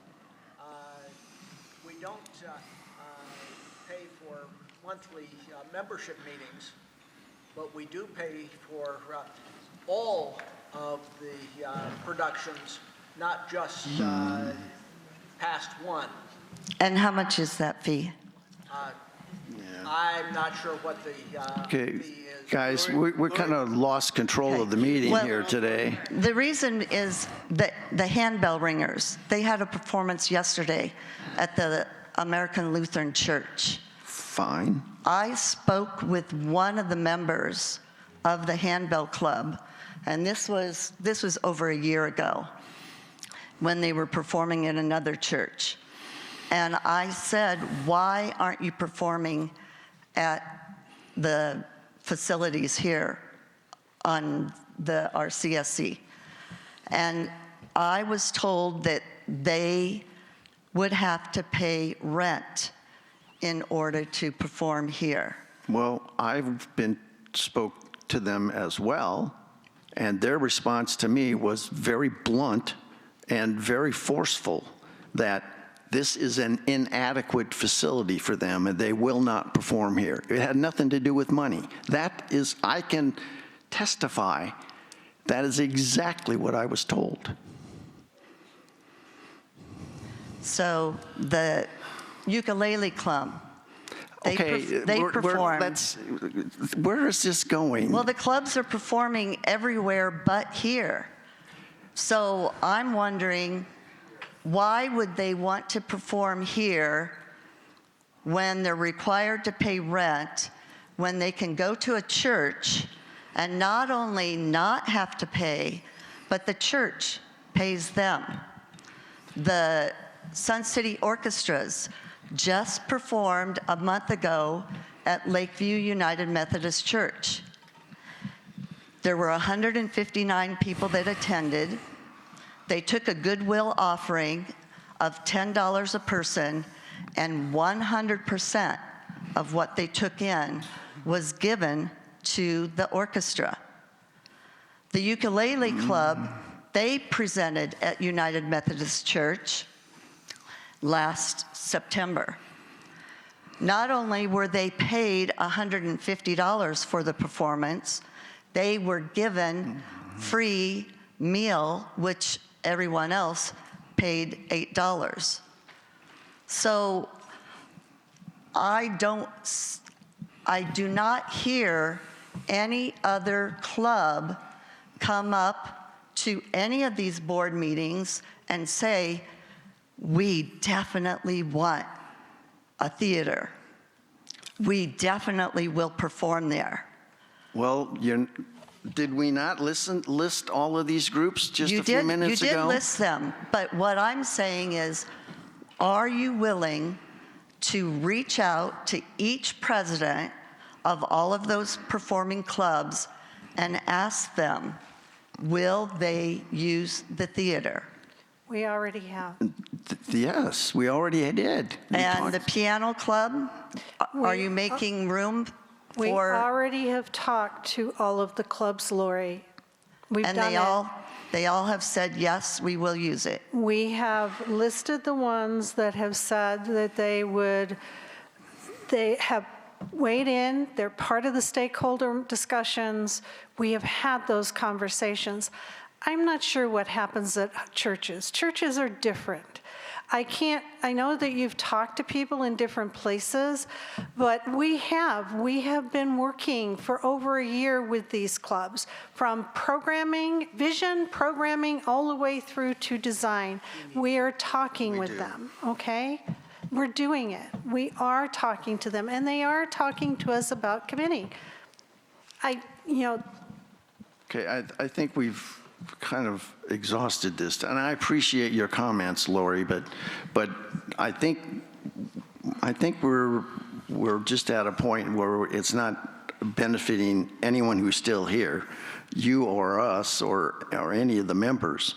I think it's time to adjourn, and to the extent you want to continue this, chat with someone that you need to talk to, and we'll see if we can't do that. But I think it's time, hearing no other objections, that we should adjourn for today. So, That sounds good. Thank you very much.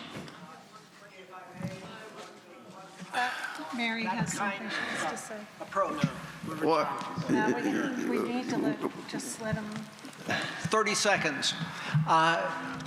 We have a readers club that makes performances available to various people, and I'm sure that what's going on here is that the churches, etc., are asking for people to come and make a performance for a particular situation. Thank you. All right, thank you very much. Mary, I owe you a document here. Mary wants to say something. Oh. Tom, Apparently adjourning. Okay, go ahead, Susan. Just one last question, because Okay. you had mentioned, and these people that come care. I We understand. care about this community. We want the best for the community. We're showing up for the people that don't come, and there are a lot of other people that do have voices, but they don't come and express those voices, and that's unfortunate. Well, my question is in regards to your comment about the Lakeview courts. We aren't going to do anything there because it's up for remodel. Well, we hope it comes up, but there's been talk of that possibly being delayed. And regardless of any of this he said, she said mumbo jumbo, I don't think it's a good idea to leave courts in disrepair if it's going to be 5, 6 years down the road. We want to do something so that we're not in the neglected maintenance era again. Well, so that's my comment. And I agree, and that's why they're generally locked so that they're not to be used. Go ahead, Mary. Mary Shopper, 128442. Just a single comment. The recording of any meeting. I'm quite annoyed by having any kind of a meeting being recorded. This is fine as far as what we do in here. But as far as a committee meeting being recorded, was there permission? Was there the president of that committee aware that it was going to be recorded? And I'd like to know if in our bylaws, you don't have to answer it today, if in our bylaws that's addressed. Because that is over and above, that is taking language outside of a meeting where you don't have the initial question, you just have the he said, she said, and what was resolved. That's all I got. Thank you, Mary. It's a good comment. All right, we are formally adjourned. Thank you for your attendance.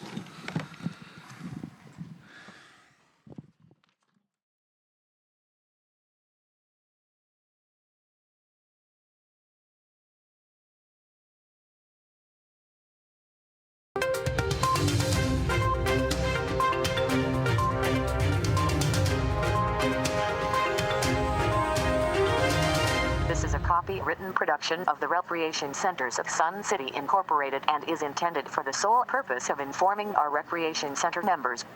Any duplication, copying, transmission, broadcast, or use, including electronic and social media, is strictly prohibited without the prior written consent from the Recreation Centers of Sun City Incorporated. Thank you for watching.